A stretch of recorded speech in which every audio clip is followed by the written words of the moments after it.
충북 오송을 방문한 대통령을 찾아 고개를 숙인 삼성 서울병원장. 병원장을 면전에서 사실상 질책한 겁니다. 삼성 서울병원에서 문제가 계속 발생하자 정부가 특단의 대책을 내놓았습니다. 삼성 서울병원 방문자 5만여 명에 대해 추적조사를 실시하기로 했습니다. 메르스 환자들의 동선이 뒤늦게 밝혀지면서 당혹스러운 일들이 그치지 않고 있는데 메르스 환자가 확진 전이긴 해도 증세가 있는 상태에서 제주도 여행을 다녀온 사실이 새롭게 밝혀졌습니다. 추가 확진자 1명이 의심 증상이 나타난 뒤에도 신장 투석실을 이용한 것으로 드러나 투석 환자 111명이 격리됐습니다.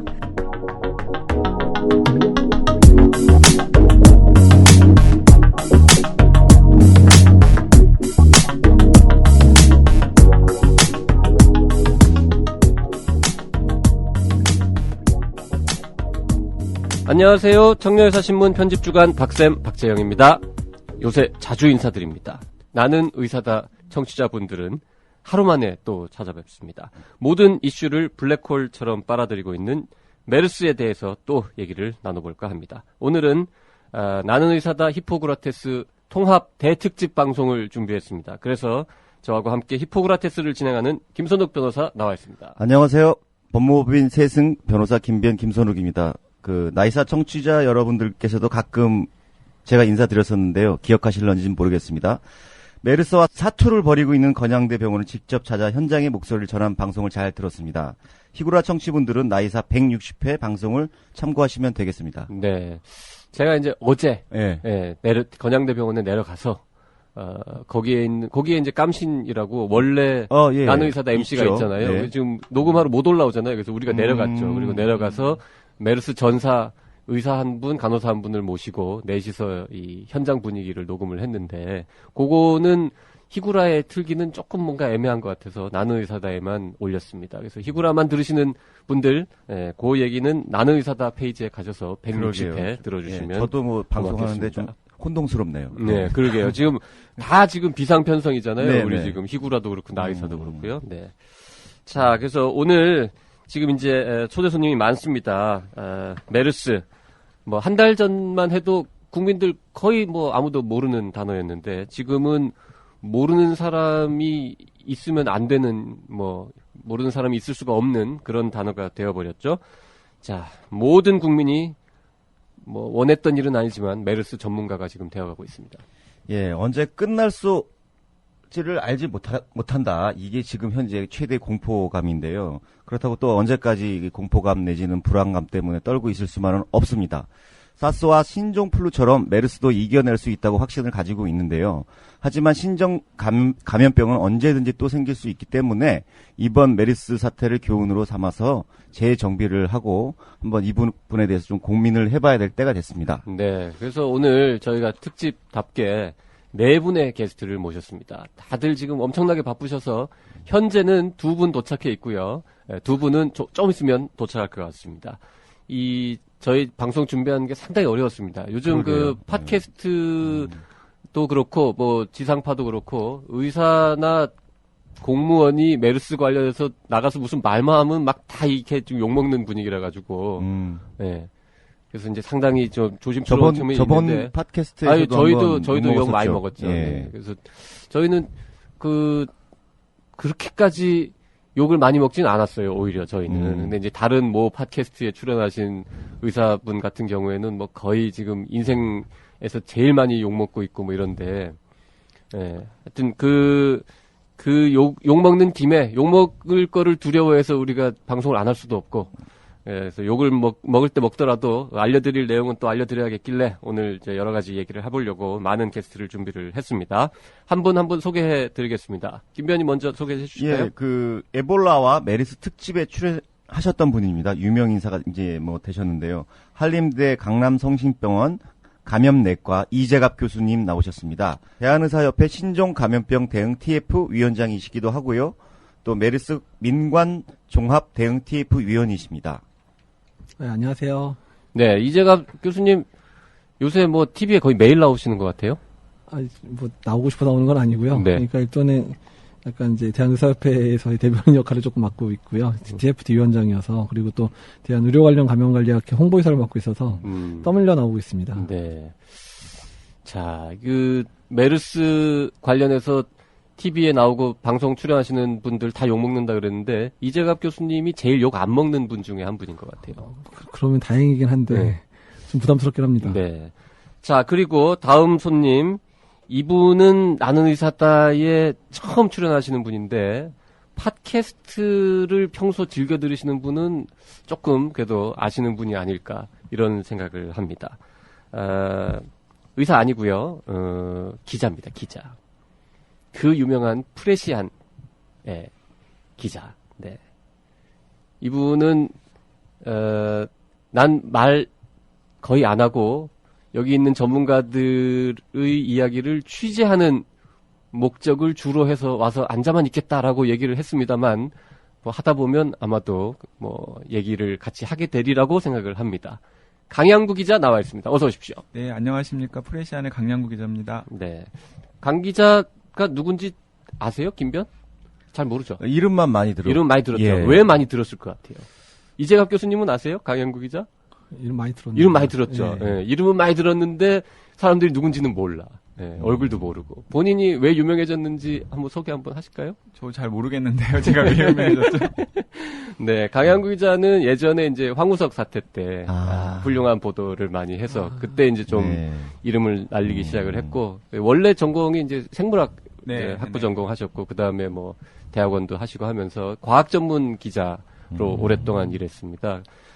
그리고 최근에 이 메르스 관련해서는 그 35번 환자 그 삼성서울병원 의사 네. 그 재건축 조합 그분 그것 때문에 이제 박원순 시장님이 밤에 브리핑하고 하면서 이제 알려진 그 환자를 최초로 인터뷰해가지고 네티즌들에게 빵 하고 던지는 바람에 또 유명해졌죠. 예, 뭐 공교롭게도 박원순 시장 브리핑 이후에 2시간 후에 또 그 인터뷰가 나와가지고. 그러니까요.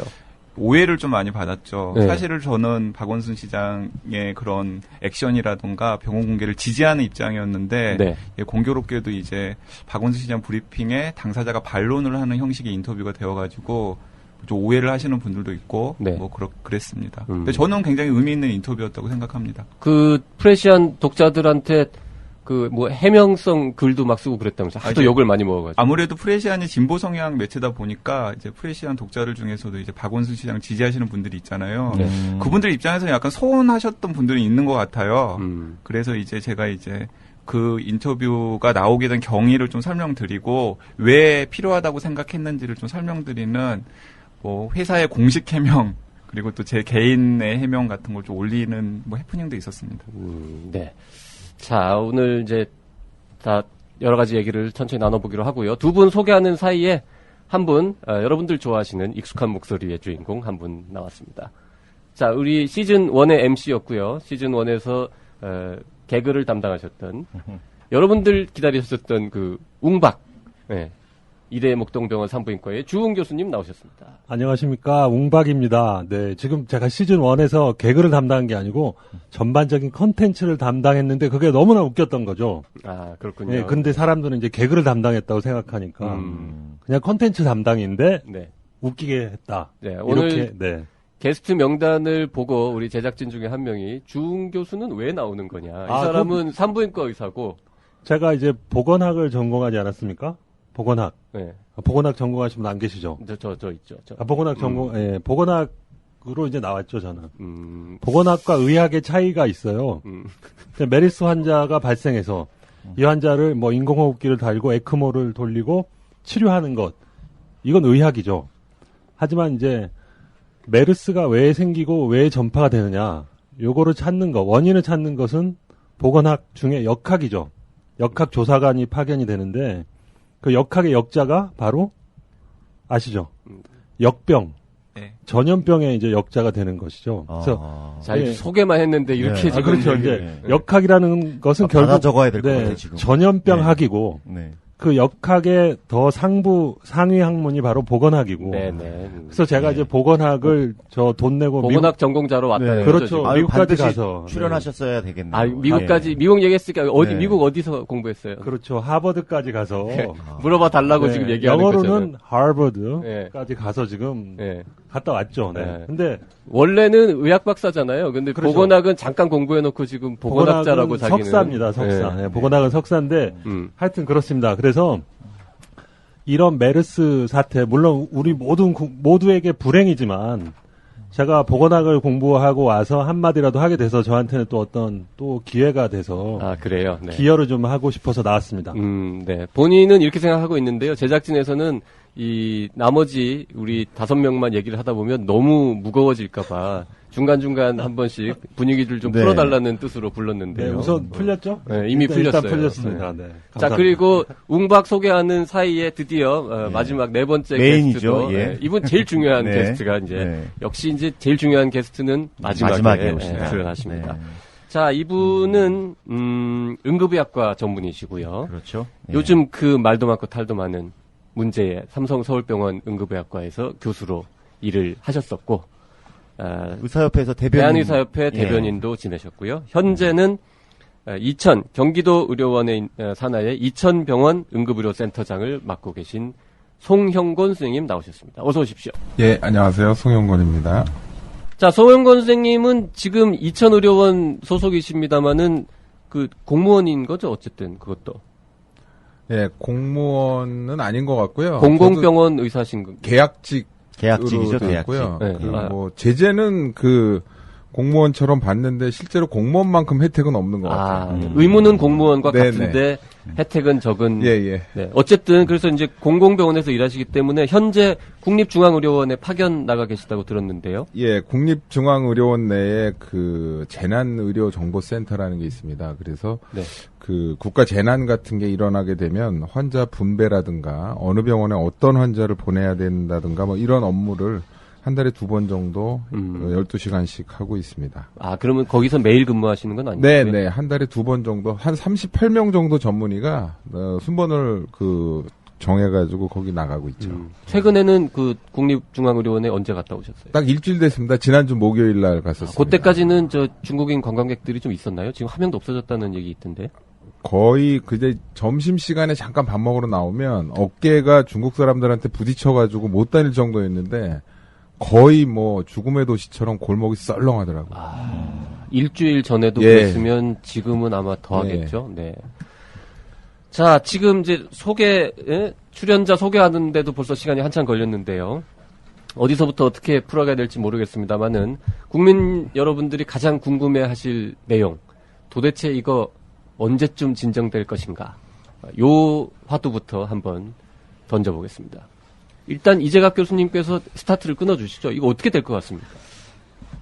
요새 그 질문을 하루에 한 10번씩은 듣는데요.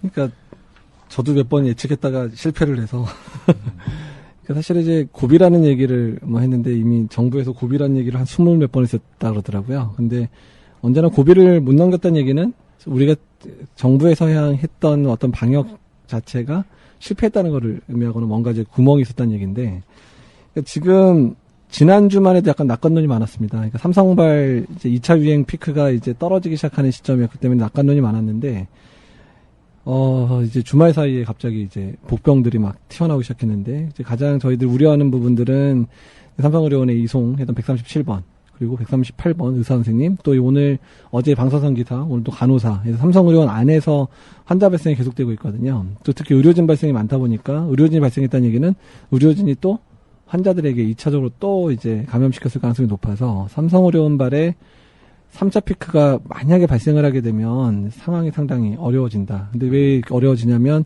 응급실에서의 환자 발생에서 어려웠던 부분들이 뭐냐면 그 사람들이 응급실을 지나고 난 다음에 여러 병원을 흩어지면 전국으로 흩어지면서 여러 개 병원들에서 이제 환자 발생 상황을 만들었잖아요. 네. 근데 지금 똑같은 상황으로 입원해 있는 환자들 일부가 이미 퇴원했고 외래에서도 몇 명 노출됐을 거라 생각되는 상황이니까 그분들이 또 전국에 흩어져서 여기저기서 또 이제 병원들 중에서 노출 환자를 만들게 돼버리면 이런 고리가 끊어지기 쉽지 않아서 상황 그런 부분이 하고 그다음에 일부 몇몇 병원들 작은 병원 중소병원급 또 강동경희대병원이 오늘 이제 또 신장실에 노출이 있는데 근데 다만 그런 병원들의 그나마 장점은 병동안에서 발생해서 병동을 다 병원 폐쇄하면서 환자를 다 막아버렸거든요. 유출되는 걸 막아버려서 거기서의 발생 환자들은 예측이 가능해요. 한 적어도 몇 명 발생하다가 끝나겠다고 예측이 가능한데 삼성의료원발의 지금 환자 노출 상태는 예측이 안 되는 상황이기 때문에 저희가 좀 안개 속에 갇혀 있다라고 표현합니다. 그래서 삼성에서 발생 안 하면 다음 주 정도에 저희가 얼마 안 남았네요 얘기를 할 수 있고요. 삼성에서 환자가 많아지면 다음 주에도 이번 고비 또 못 넘겼네요 얘기할 수 있습니다. 지금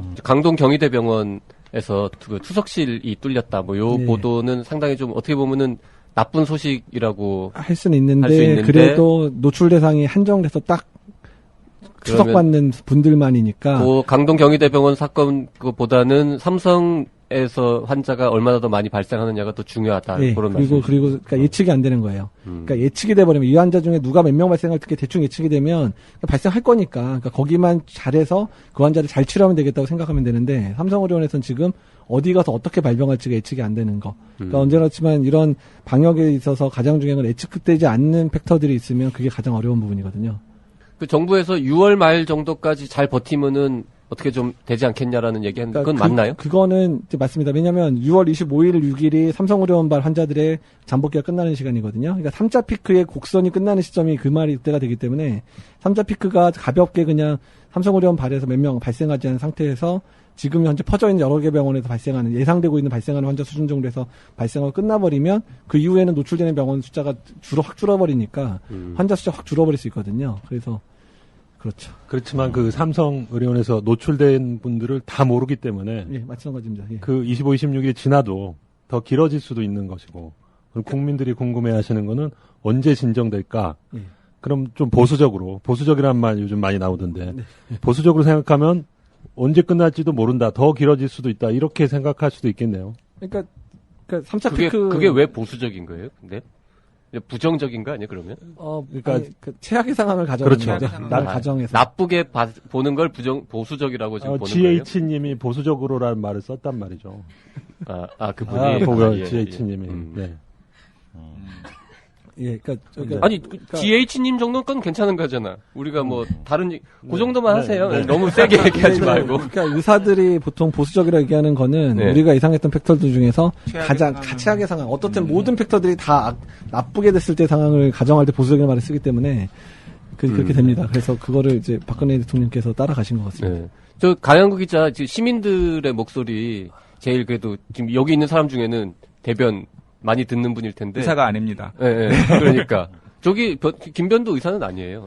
어떻게 봐요, 지금? 시민들이 좀 또 걱정하는 대목 중에 하나는 언제 끝날지 플러스 지역사회 감염은 과연 안 나올 것인가. 근데 이제 저는 이제 전문가분들한테 취재를 하면은 대부분은 다 지역사회 감염 걱정은 일단 좀 접어도 될 것 같다라는 말씀들을 많이 하시는데 여전히 이제 시민들은 많이 그 부분을 불안해하시는 것 같아요. 그 얘기도 좀 해주시면은.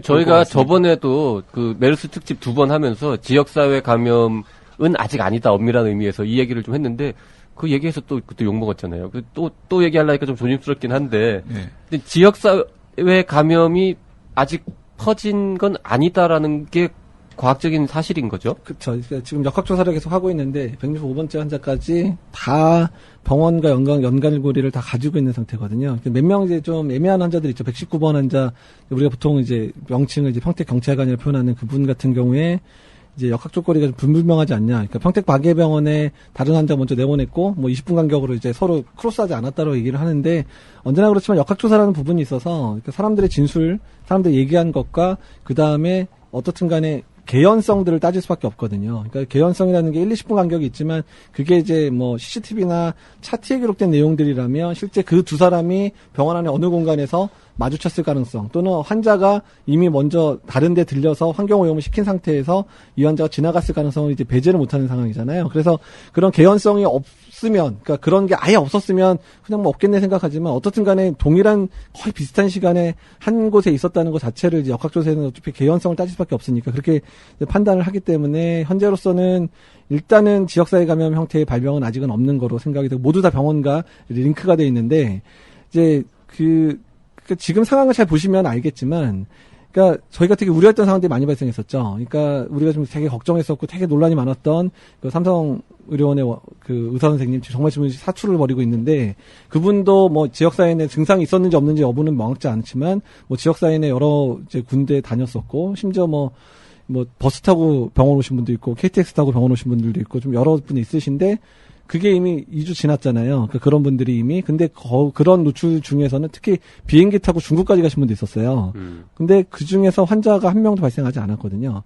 그러니까 이런 것들 보더라도 우리나라 내에서의 상황들 자체가 이 메르스 바이러스 자체가 지역사회 내에서 전파하기에는 조금 어려운 형태의 바이러스고 다만 이상하게 병원에만 들어가면 아주 그냥 살아나서 아주 난리를 치니까 되게 그러니까 그 부분에 대한 모르는 거죠. 그거 왜 이유는? 그러니까 아니요. 그러니까 모르는 건 아니고 이유는 이제 분명히 뻔해요. 이거는 이제 상황이 뻔한데 그러니까 이 아주 대별되는 특징을 가진 바이러스들이 많지 않아 보이지만 사실은 생각보다 이런 형태를 갖는 바이러스 상당히 많아요.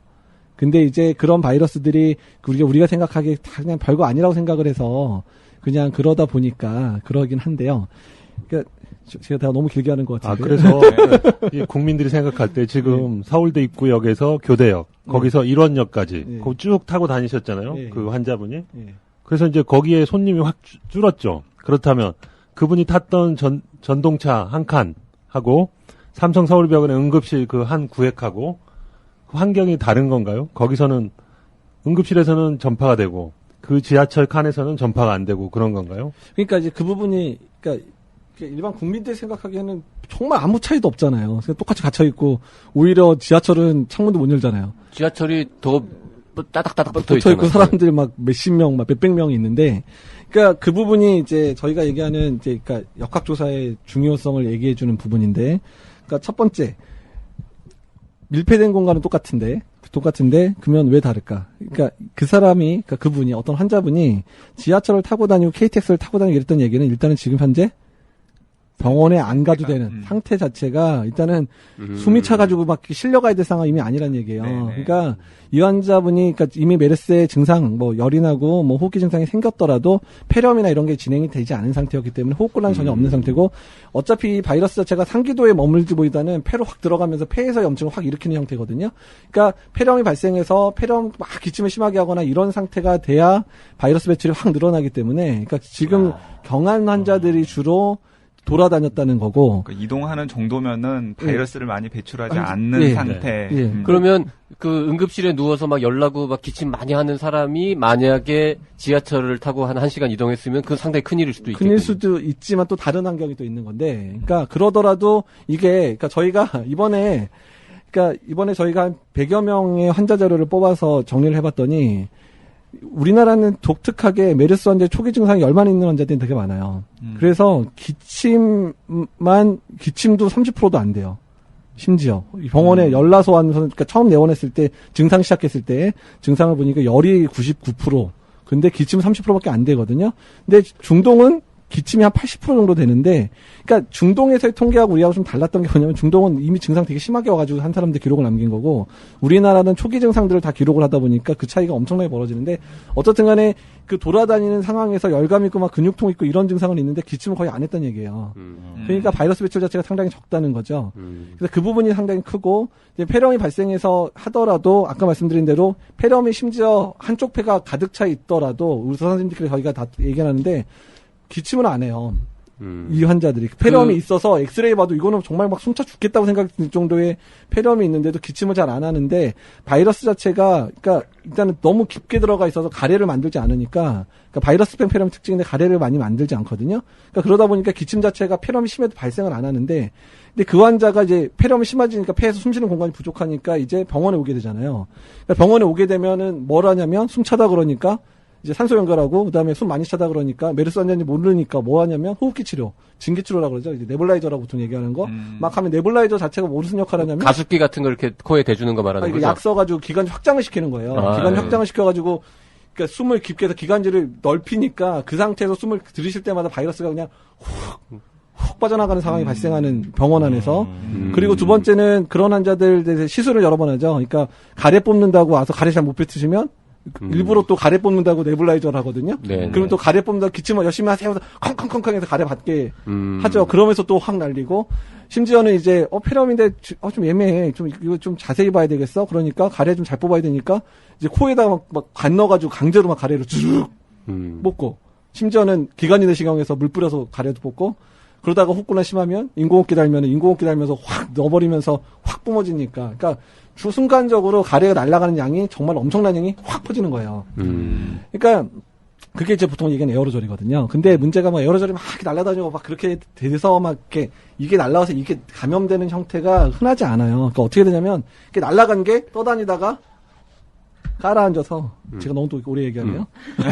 아니 그러니까 지금 병원에서 유난히 많이 발생하는 이유는 크게 보면 두 가지군요. 지금 듣다 보니까 일단 지하철 탄 사람보다 훨씬 증상이 심한 사람이 병원에 있었고 그다음에 그 환자를 가만히 내버려둔 게 아니라 계속 뭔가 시술을 하면서 뭐 건드리니까 더 많이 바이러스가 나오고 그 바이러스가 가만히 있는 게 아니라 너무 고용로 바이러스니까 그게 다 표면에 싹 깔리는 거죠. 그래서 평택성모에서 여기저기 다 유정자부터 했더니 다 바이러스 나왔잖아요. 그러니까 그런 바이러스 쫙 깔린 거예요. 그러니까 문제는 그러니까 환자들이 돌아다니면서 계속 만지잖아요. 그러니까 만지는데 그러니까 이게 날아가서 들어가는 양보다 만져가지고 손에 만져서 입에 들어가는 게 훨씬 많은 거예요. 그게 이제 응급실 환경이랑 겹치면서 이제 확 퍼진 거죠. 그러니까 응급실에 그냥 수많은 사람들이 들락날락 하니까 그 하루에 응급실 드나든 사람이 800명이 넘었어요. 삼성의료원에. 예. 네. 지금 그 송영건 선생님 너무 말씀 안 하시는데 어젠가 그 밤에 TV 키니까 잠깐 그 추적 60분 네, 얼굴 나오시던데 그 얼굴 나오는 거 보고 바로 제가 TV를 껐거든요. 거기는 뭐 무슨 내용 말씀하셨어요? 제가 사실 시청률이 그렇게 높지 않아요? 우리 청취자들도 안 봤을 거야. 네, 처음에 이제 삼성이 타겟팅이 돼서 문제가 있다는 얘기가 나왔는데 나무만 보고 숲을 못 보는 일인 것 같아서 아까 말씀하신 대로 근본적인 문제 중에 하나가 응급실 과밀화에 있다는 생각을 했기 때문에 그거를 이제 제가 SNS에다가 올렸고 그걸 보고 이제 방송국에서 전화가 왔던 거죠. 그래서 저는 감염 전문가는 아니기 때문에 그런 부분의 문제보다는 이 응급실 과밀화가 이거를 전국적으로 확산시키고 증폭시키는데 굉장히 큰 역할을 했다. 쉽게 얘기하면 이 밀가루 반죽하다 그 앞에서 재치기 한 거나 똑같이 돼버리는 꼴이 돼버렸기 때문에 그 얘기를 하려고 제가 방송에 나간 거죠. 그 방송국에서는 어쨌든 전직 삼성 서울병원 의사시니까 그 병원에 뭔가 원래 거기 문제가 많았다 뭐 이런 얘기를 해주기를 기대하고 섭외했던 거 아닐까요? 뭐 그럴 수도 있겠고요. 근데 저도 인터뷰 한두 번 한 게 아니라 그런 얘기는 안 하고 그냥 지금 어쨌든 의사협회 대변인까지 하셨던 분이고 뭐 전체적으로 지금 그림을 계속 보고 계실 텐데 앞으로 전망 아주 개인적으로는 어떻게 보세요? 수습 될까요? 조만간? 글쎄 저는 처음부터 그렇게 굉장히 낙관적으로 보지는 않았어요. 아까 말씀하신 텀을 쓰면 이제 보수적으로 계속 본 사람 중에 하나가 이제 입장을 바꿔서 제가 삼성서울병원 응급의학 과장을 했을 때 그런 일이 일어났으면 어땠을까? 답은 노답이에요. 답이 없어요. 그러니까 아까 말씀하신 대로 환자가 150명에서 200명이 오는데 보호자 컨트롤 안 되고 서너 명씩 오고 심지어는 그 앞에서 이제 구역 예배 보는 분들까지 있거든요. 응급실에서도요? 응급실에서도 있어요. 아니 병실에는 구역 예배나 면회가 이해가 되지만 그러니까 그걸 이제 환자분 일반인들이 잘 모르시나 본데 삼성서울병원 응급의학과를 딱 맡으면 제일 먼저 해야 될 일이 뭐냐면 응급실 문제 해결이에요. 응급실 문제라는 거는 과밀화된 응급실을 해결하라는 얘기인데 저라고 별짓 안 해봤겠어요. 별별 짓을 다 했는데 결국 해결이 안 돼요. 시스템의 문제이기 때문에.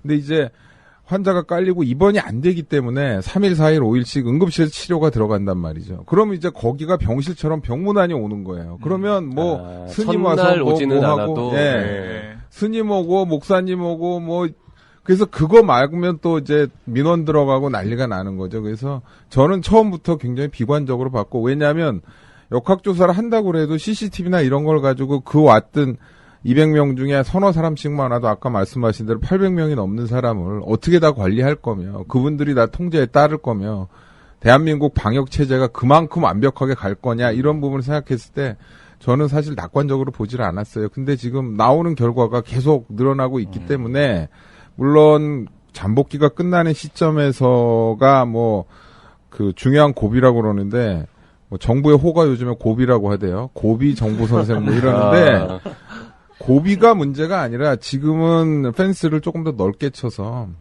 선제적으로 뭔가 하지 않으면 안 되는 시점이 아닌가 그런 생각이 들어요. 그 이재갑 선생님 몇 주 전에 여기 출연했을 때 그때는 지금보다는 약간 낙관적으로 얘기했던 것 같은데. 그렇죠. 그러니까 그 반성합니까? 반성해야 돼요. 저도 반성하고요. 그러니까 저도 그래서 몇몇 이제 증인들이 있어서 제가 낙관론을 한 증인들이 있어서 만나는 사람들 그때 죄송했습니다 하고 이제 맨날 사과하는데 제일 낙관적으로 말했던 사람은 아니죠, 그래도. 네, 그러니까 그 상황 추리 잘 봐야 된다고 말씀드렸던 상황인데, 그러니까 저희도 제일 당황스러웠던 사건이, 그러니까 평택성모에서 병실 중심으로 노출자가 잡혔다는 얘기를 듣고 딱 했어요. 사실은 처음에.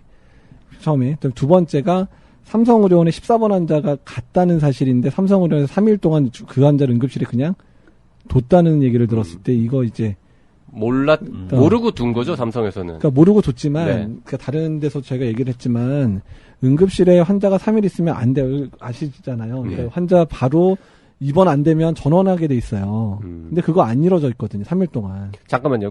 송 선생님, 옛날에도 삼성 서울병원 응급실에서 입원 병실 안 나가지고 뭐 이틀, 3일, 4일 이렇게 머무는 경우들은 왕왕 있었나요? 그렇죠. 그게 이제. 그렇게 드문 일은 아니에요. 아니, 맨날 있고요. 어떤 분은 6박 7일 동안 응급실에서 항생제 맞고 퇴원하는 분도 있어요. 그렇죠. 현실적으로 뭐 6시간 이내 입원장 발부하고 12시간 이내에 올려라고 하는 내부 규정이 있지만 만약에 병실이 정말 안 났어요. 그래서 그 환자를 전원하려고 막 그 주치의가 가서 얘기를 해요. 어떤 보호자가 그 얘기를 듣겠어요? 나는 죽어도 좋으니까 여기 있겠다는 얘기 하게 되고, 콘플릭트가 조금 있다 보면, 그래, 있어. 그러면 이제 다음날 가가지고 업무과에 가서 이제 난리 치는 거죠. 저 환자 왜 안 올리냐, 뭐. 거기에는 또 하나 문제가, 환자분들이 이제 6인실만 올라가겠다 그러면 또 거기도 답이 없어요. 보통 병실이 빠지는 게 특실 2인실 빠지고 그 환자들이 2인실에 있다 6인실로 가고 그러기 때문에 6인실이 바로 빠지는 경우는 거의 없단 말이에요. 결론적으로 말씀드리면 원칙적으로 규정은 몇 시간 며칠이라는 규정이 있지만 현실적으로 지키기가 매우 힘들다. 특히 환자나 보호자가 난 싫어 그러면 답이 없어요. 더군다나 그 환자 14번 환자 같은 경우는 제가 이제 직접 보지는 않았지만 상황을 들으면 젊은 남자였단 말이죠. 처음에 폐렴이란 말이죠. 그러면 이거는 항생제나 이런 치료에서 그냥 좋아질 가능성이 많기 때문에 중증도 순위로 보면 떨어지는 거죠. 그러니까 삼성 서울병원 응급실에 있는 환자 중에서는 상대적으로 그렇죠. 덜 중한 환자였겠죠. 그런 비하인드가 좀 있는 것 같아요. 아까 시스템의 문제라고 말씀하신 게 좀 귀에 들리던데, 아까 규정은 다 있고 규정도 있는데 그 규정이 안 지켜지고 있고 또 규정이 안 지켜진 것을 강제할 수 있는 방법도 사실상 없고 혹시 뭐 그러면 나가라고 전원한다 그러면은 뭐 진료 거부냐 뭐 이렇게 항의를 하고 막 그런 상황이 발생하나요, 그게? 예, 보통 한 10명 그런 분들이 있어서 전원 권유를 하면 한 5분은 일단 좀 이렇게 피하고 이렇게 직접 부딪히진 않아요. 근데 그 중에 한두 분은 아까 말씀하신 대로 진료 거부냐 뭐 죽이라는 얘기냐 뭐 이런 얘기들 하시죠. 그렇다면 시스템의 문제기보다는 제가 볼 때는 문화의 문제일 수도 있겠는데요. 입원한 환자들이 그러니까 얘기를 들어보면은 좋은 병원에서 그치만 비용은 저렴한 6인실을 원하고 있고 그게 안 됐을 경우에 거기 계속 있겠다. 그러니까 말하자면 입원을 하기 위해 하나의 응급실이 도구로서 역할을 하고 있는 것에 대해서 국민들이 꼼수라고 하죠. 그걸 다 알고 있다는 거 아닙니까, 지금? 뭐 말씀하실 때 시스템의 문제가 아니라고 말씀하시고 정서의 문제라고도 판단할 수도 있는데 시스템의 문제인 부분이 있는 것이 뭐냐면 실제로 그러면 삼성 서울병원에서 딴 데 보내줄 수 있게 어레인지가 되느냐? 절대 안 되죠. 그렇게 해서 환자가 정말로 만약에 의무 기록이 굉장히 복잡하고 삼성에서만 치료를 오래 했던 사람 같으면 갈 수도 없죠. 누가 그 환자를 받겠어요. 그렇죠. 시스템적으로 안 돼 있는 거죠. 근데 대부분 그렇게 깔리는 분들이 장기적으로 만성질환 2-3개 갖고 있으면서 뭐 감염성 질환까지 가지고 있는 분이 많기 때문에 그렇게 되기 위해서는 같은 수준의 병원이 쫙 있어서 여기서 비면 일로 갔다가 어떤 때 여기 가면 일로 와야 되는데 그게 아니라는 거죠. 빅5는 똑같은 상황이라는 거예요, 지금. 그 빅5 아닌 이대 목동병원 응급실 같은 경우는 좀 낫죠. 제가 응급실에 가본 지가 오래돼서요. 네. 특정 병원을 좀 이렇게 비교를 하는 건 좀 그렇죠. 명예훼손이. 저희는 뭐 시스템도 잘 돼 있고 국민 안심 병원. 아니 이대 목동병원도 좋은 병원. 메르스 청정 지역입니다. 근데 이제 응급실은 소아 응급실은 상당히 복잡하고 성인 응급실은 방금 말씀하신 6시간 체류 그 규칙을 잘 지키고 있습니다. 그리고 아까 한 가지 덧붙이자면 이제 다른 병원 가십시오 내지는 뭐 입원이 안 됩니다 이랬을 때 5명 중 1명은 이제 민원을 넣고 화를 내시고 또 5명 중 또 한 분은 전화를 하세요. 어디다가? 아는 의사한테. 이대 목동병원에 있는 아는 의사한테. 나 좀 빨리 입원시켜달라. 네. 삼성 서울병원도 마찬가지일 겁니다. 그런 청탁을 많이 받죠. 그러면 웅박이 그런 청탁 전화를 받으면 땡겨줄 수 있어요? 아유, 저는 절대 그렇게 안 하죠. 저는 이제 원칙을 지켜서 안 됩니다. 이렇게 얘기를 하는. 파워가 없어서 그런 건 아니고. 저는 원칙대로 이제 하는데 그런 경우가 있습니다. 그래서 입원이 되는 수도 있고 또 한 번 입원이 되면 그 다음에 청탁이 또 들어오고 사실은 그것 때문에 제가 자르고 있죠. 자, 이 문화나 제도 시스템 관련 얘기 하다 보면 한두 끝도 없을 거니까요. 그건 좀 뒤로 미루고요. 국민들 궁금해하는 것 중에 하나가 이 검사. 메르스 검사는 도대체 어떻게 하는 것이며 왜 같은 환자를 1차에서는 양성인데 그 다음엔 음성이라는 등 음성이었는데 다시 하니까 양성이라는 사람도 있고 이런 등등. 그리고 왜 의심되는데 찾아갔는데 검사해달라는데 안 해줬다 이런 민원도 있고 이런 얘기들이 많더라고요. 그 얘기를 잠깐 좀 해볼까요? 그러니까 이제 메르스에 대한 확진 검사는 이제 유전자 검사, 보통 우리가 PCR이라고 하죠. 그래서 PCR을 시행을 하는데, 근데 이제 다른 바이러스 같은 경우는 이제 1단계로 끝나는 경우가 많은데요. 메르스 같은 경우에 유전자의 성향이나 이런 것들을 확인하기 위해서 2단계로 진행됩니다. 그러니까 한 번의 검사에 2단계가 있거든요. 그래서 첫 번째 단계는 메르스에 의심되는 환자를 좀 더 스크리닝 개념의 유전자 하나를 확인해서 많이 뽑아놓고 두 번째 검사에 유전자 하나를 더 확인해서 2개 다 확인이 되면 그때 이제 메르스 진단이 되는 상황인데. 그러면 첫 번째 1차 해가지고 뭔가 이상이 있는 사람만 그 사람의 샘플만 2차까지 들어가는 이제 거예요? 양성인 사람만 2차로 들어가요. 그러니까 이제 헷갈리면 안 되는 게 1차, 2차, 3차는 검체를 한 번, 2번, 3번 받았다는 얘기고 1단계, 2단계로 표현을 해야 되는데 그게 헷갈려서 헷갈려서 그러니까 한 번 1차 검사를 할 때도 2번을 한다는 말씀인 모든 거죠? 그러니까 음성이면 2번째 안 들어가요. 그러니까 2단계 안 들어가고 양성이면 2단계 들어가서 1차에 1단계, 2단계가 있고 2차에 1단계, 2단계가 있고. 그럼 1차, 2차는 뽑은 피가 아니라 가래죠, 지금. 네, 가래죠. 가래를 채취한 그 횟수를 말하는 거고. 그렇죠, 예. 1단계, 2단계. 그렇군요. 근데 그게 자꾸 1차, 2차로 자꾸 헷갈리다 보니까, 그러니까 저희가 맨날 물어봐요. 검체 채취 몇 번 했느냐. 그 환자 자꾸 헷갈리고 검체 채취 몇 번 했느냐 해서, 그거에서 1단계, 2단계 검사가 어떻게 되냐. 이렇게 좀 언론 브리핑이 돼야 되는데, 그냥 1차, 2차, 3차 이런 식으로 막 되다 보니까 이게 가래를 3번 뽑은 얘기인지, 한 번 뽑은 거에 2단계에서 음성 나왔다는 얘기인지, 이게 지금 불명확한 건데. 그래요? 강 기자도 잘 좀, 확실하게 좀 써줘야겠고. 네, 그래야 될 것 같아요. 알고 있었어요, 이거? 네, 저는 알고 있었습니다. 그래요? 나만 몰랐네. 그런데 이게 이제 아무나 가서 검사를 해달라 그랬을 때 해줄 수 없는 이유가 있다는 거죠. 그게 뭐냐면 검사를 했을 때 검사가 양성이 나왔으면 그 검사를 얼마나 신뢰할지, 검사가 양성일 때 실제 질병이 있을 확률이 있죠. 양성의 예측도라고 하고, 검사가 음성일 때 질병이 없는 거 음성 예측도라고 하는데, 이 확률이 고위험군하고 일반인하고 다르다는 겁니다. 지금 웅박을 한 40 넘어가지고 보건학을 공부를 시켰더니 자꾸 이제 거기 배운 거를 써먹으려고 지금. 그래서 하여튼 고위험군 증상도 있고 접촉도 했고 노출이 됐던 분들은 검사가 양성일 경우에 이 사람은 실제 질병이 있을 확률이 훨씬 높은 거죠. 근데 일반인은 검사를 해서 검사 양성이 나왔어도 그 사람에 비해서는 확률이 낮습니다. 맞아요? 지금 이 얘기가?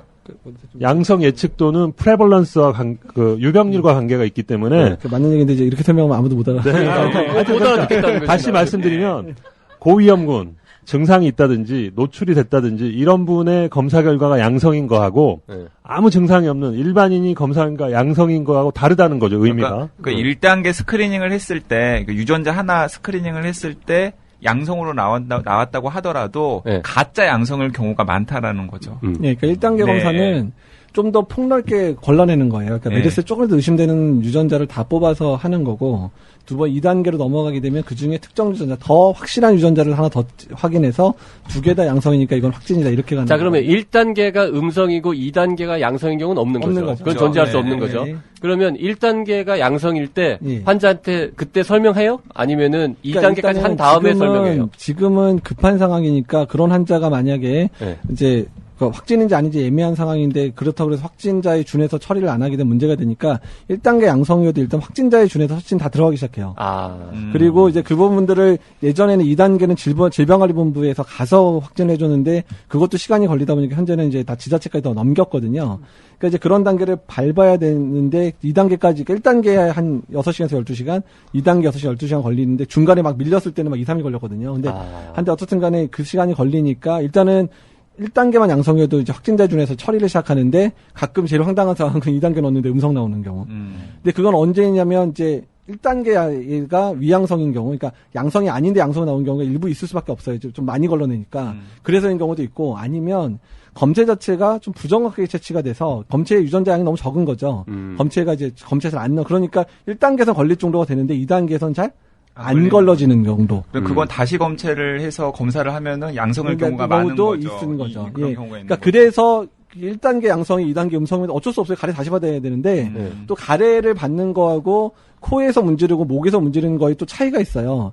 이게 처음부터 말씀드렸지만 폐에서 바이러스가 주로 있으니까 가래를 직접 컹컹컹 거려가지고 받아내면 훨씬 더 정확도 높은데 이게 바이러스성 폐렴의 특징이 가래를 많이 못 만드니까 가래를 잘 못 뱉어내요. 그러니까 그래서 가래를 못 뱉는 분들한테는 지금 이제 미국 CDC나 이런 데 권장하기는 코에서 한 번 하나, 그다음에 목 안에서 이렇게 해서 2개를 먼저 내라 그러는데 2개의 정확도 차이가 상당해요. 20-30% 이상의 결과 차이가 나오거든요. 그러니까 검체 채취를 어떻게 했느냐도 또 영향을 끼쳐요. 근데 그러니까 지금 소아 7세 아이가 가장 애매하게 나왔잖아요. 그러니까 1단계 양성에 2단계 음성에 뭐 2차는 음성, 3단계는 또 뭐 이렇게 막 엉켰는데 그러니까 다 섞여 있는 거예요. 그러니까 국민들이 검사 결과 자체를 못 믿겠다 이런 얘기를 하시는 건데 소아여서 어쩔 수 없는 부분이 있는 게 이게 하기도에서 있으니까 7살 애한테 가래 뱉으라고 얘기를 하면 가래를 잘 뱉을 수 있느냐? 거의 못 뱉어요. 그러다 보니까 자꾸 정확도가 떨어지는 코하고 목에서 검사들이 나가고 그 다음 날은 이제 검사 이상하니까 또 가래 뱉어라는데 막 애는 애써도 뱉어냈는데 그러다가 어떻게 됐냐면 또 시간이 하루, 이틀, 3일, 4일, 6차까지 나갔던 걸 기억하는데 그럼 6일이 지났거든요. 이미 맞았다 그래도 6일 지났으면 애가 증상이 별로 없었으니까 마지막에는 이제 바이러스가 이미 배출이 안 되니까 이미 끝나는 수가 있는 거예요. 그러니까 얘는 끝내 결론은 음성으로 결론이 났긴 했지만 솔직히 말씀드리면 양성인지 음성인지 확인이 안 된 거예요. 그렇게 며칠 사이에 환자였는데 감염돼서 양성이라야 맞는데 며칠 지나는 사이에 저절로 이렇게 나아서 바이러스가 안 나왔을 수도 있나요? 예, 그것도 궁금한 대목인데 그러니까 증상을 앓지 않고 그냥 자기 면역력으로 자연스럽게 치유가 되는 경우도 있을 수도 있나요? 그러니까 무증상 감염자는 이미 이제 사우디아라비아에서 이미 보고가 됐어요. 그래서 한 10,000명 대상으로 검사할 때 이제 퍼센트 기억이 안 나는데 1.5%인가가 이제 그냥 자기는 걸린 적 한 번도 없는데 항체 양성인 사람이 나와요, 메르스에서. 그러니까 퍼센트는 제가 확실하지 않죠. 이거는 이제 하지만 이거 어쨌든 몇 명, 일부 환자가 10,000명쯤 검사했더니 일부 환자는 걸린 적도 없대는데 메르스 항체 양성 나온다는 얘기는 그 사람들은 걸리지도 않고도, 그러니까 나는 증상 없이 이미 걸렸던 사람도 있으니까, 이제 그런 식으로 나올 수 있는 거죠. 근데, 그러니까 그 사람이 증상이 없는데 검사를 해야 될 이유도 없죠. 그러니까 이제 검사를 해봐요. 어떤 바이러스를 배출하는지 알 수는 없는 거였죠. 그리고, 그 다음에 그런 경우는 있어요. 처음에 음성이었는데, 처음에 확진검사 음성인데 3, 4일 지나서 양성인 사람들 가끔 나오잖아요. 그러니까 그거는 이제 병의 진행 경과예요. 처음에는 바이러스 배출이 별로 없다가 시간 지나니까 점점 활성화되니까 바이러스 배출이 많아지니까 뭐 48시간 있다가 보면 양성 나온 사람들이 있어지는 거죠.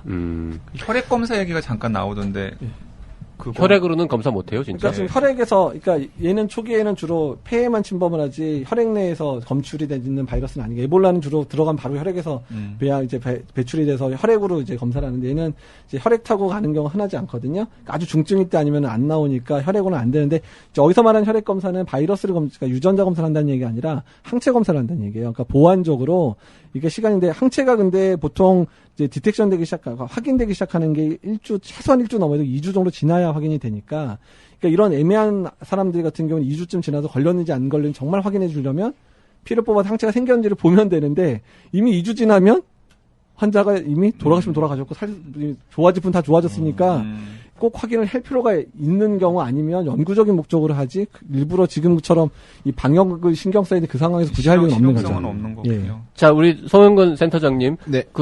지금 여기 계신 분들 중에는 제일 그래도 제일 현장, 의료 일선에 계신 분인데, 환자들이 지금 검사해달라고 찾아오고, 의심스럽고 이러면은, 보건소하고 일선 의료기관하고 자꾸 마찰이 있고, 전화하면은 딴 데 가라 그러고, 이런 식의 얘기가 있다는 건 무슨 얘기입니까? 아시겠지만, 시설이나 이런 게 확실한 3차 의료기관 같은 경우는 자체 내로 PCR 검사를 할 수 있는 게 있기 때문에 아까 말씀드린 1단계 검사 같은 경우는 할 수 있고. 근데 이제 저희 같이 150병상급 되는 그런 병원들은 그런 게 없기 때문에 일단 오면 검체를 수거를 해서 보건소를 통해서 지자체에 보내서 그쪽에서 하게 되는데 그런 경우에 그러한 임상적 판단을 사실은 보건소를 통해서 하는 경우가 문제가 되는 거죠. 환자분들은 의심이 된다, 해달라. 물론 그걸 다 해줄 수는 없지만 저희가 보기에는 젊은 분이고 건강에 문제가 없는데 갑자기 2, 3일 정도 만에 가슴 사진에서 엑스레이가 확실히 안 좋아졌고 그래서 이 환자를 입원시키기 위해서는 배제 진단으로 이게 들어가야 되는 상황이 있는데 그런 경우에 보건소에서는 일단 입원시켜서 며칠 경과보고 약 쓰다 안 좋아지면 그 다음에 해라 이런 식의 답이 많이 나오고 있어요. 그래서 안심병원이라는 게 실제로 안심할 수 있는 병원인지도 사실은 좀 의문스럽고 그런 상황입니다. 저희 병원은 안심하죠. 네. 이대목동 병원은 네. 안심하죠. 네. 아니 근데 찾아와서 떼쓰는 환자들이 얼마나 있어요? 하루에 1명 정도는 있는 것 같아요. 저희가 환자 수가 지금 응급실 외래 합쳐서 20%로 줄었거든요. 20%로 줄은 게 아니라 5분의 1로 줄었다는 예, 얘기죠. 10명 오시던 분이 2분 오시기 때문에 네. 그런 상황에서 응급실 환자도 줄고 그래서 하루에 1-2명 정도가 검사해달라고 그러는데 이제 그러면 보건소 연락해서 이렇게 해서 보내고. 근데 얘기 들어보면은 전혀 의심할 필요가 없는 상황인데. 그런 부분도 있고, 네.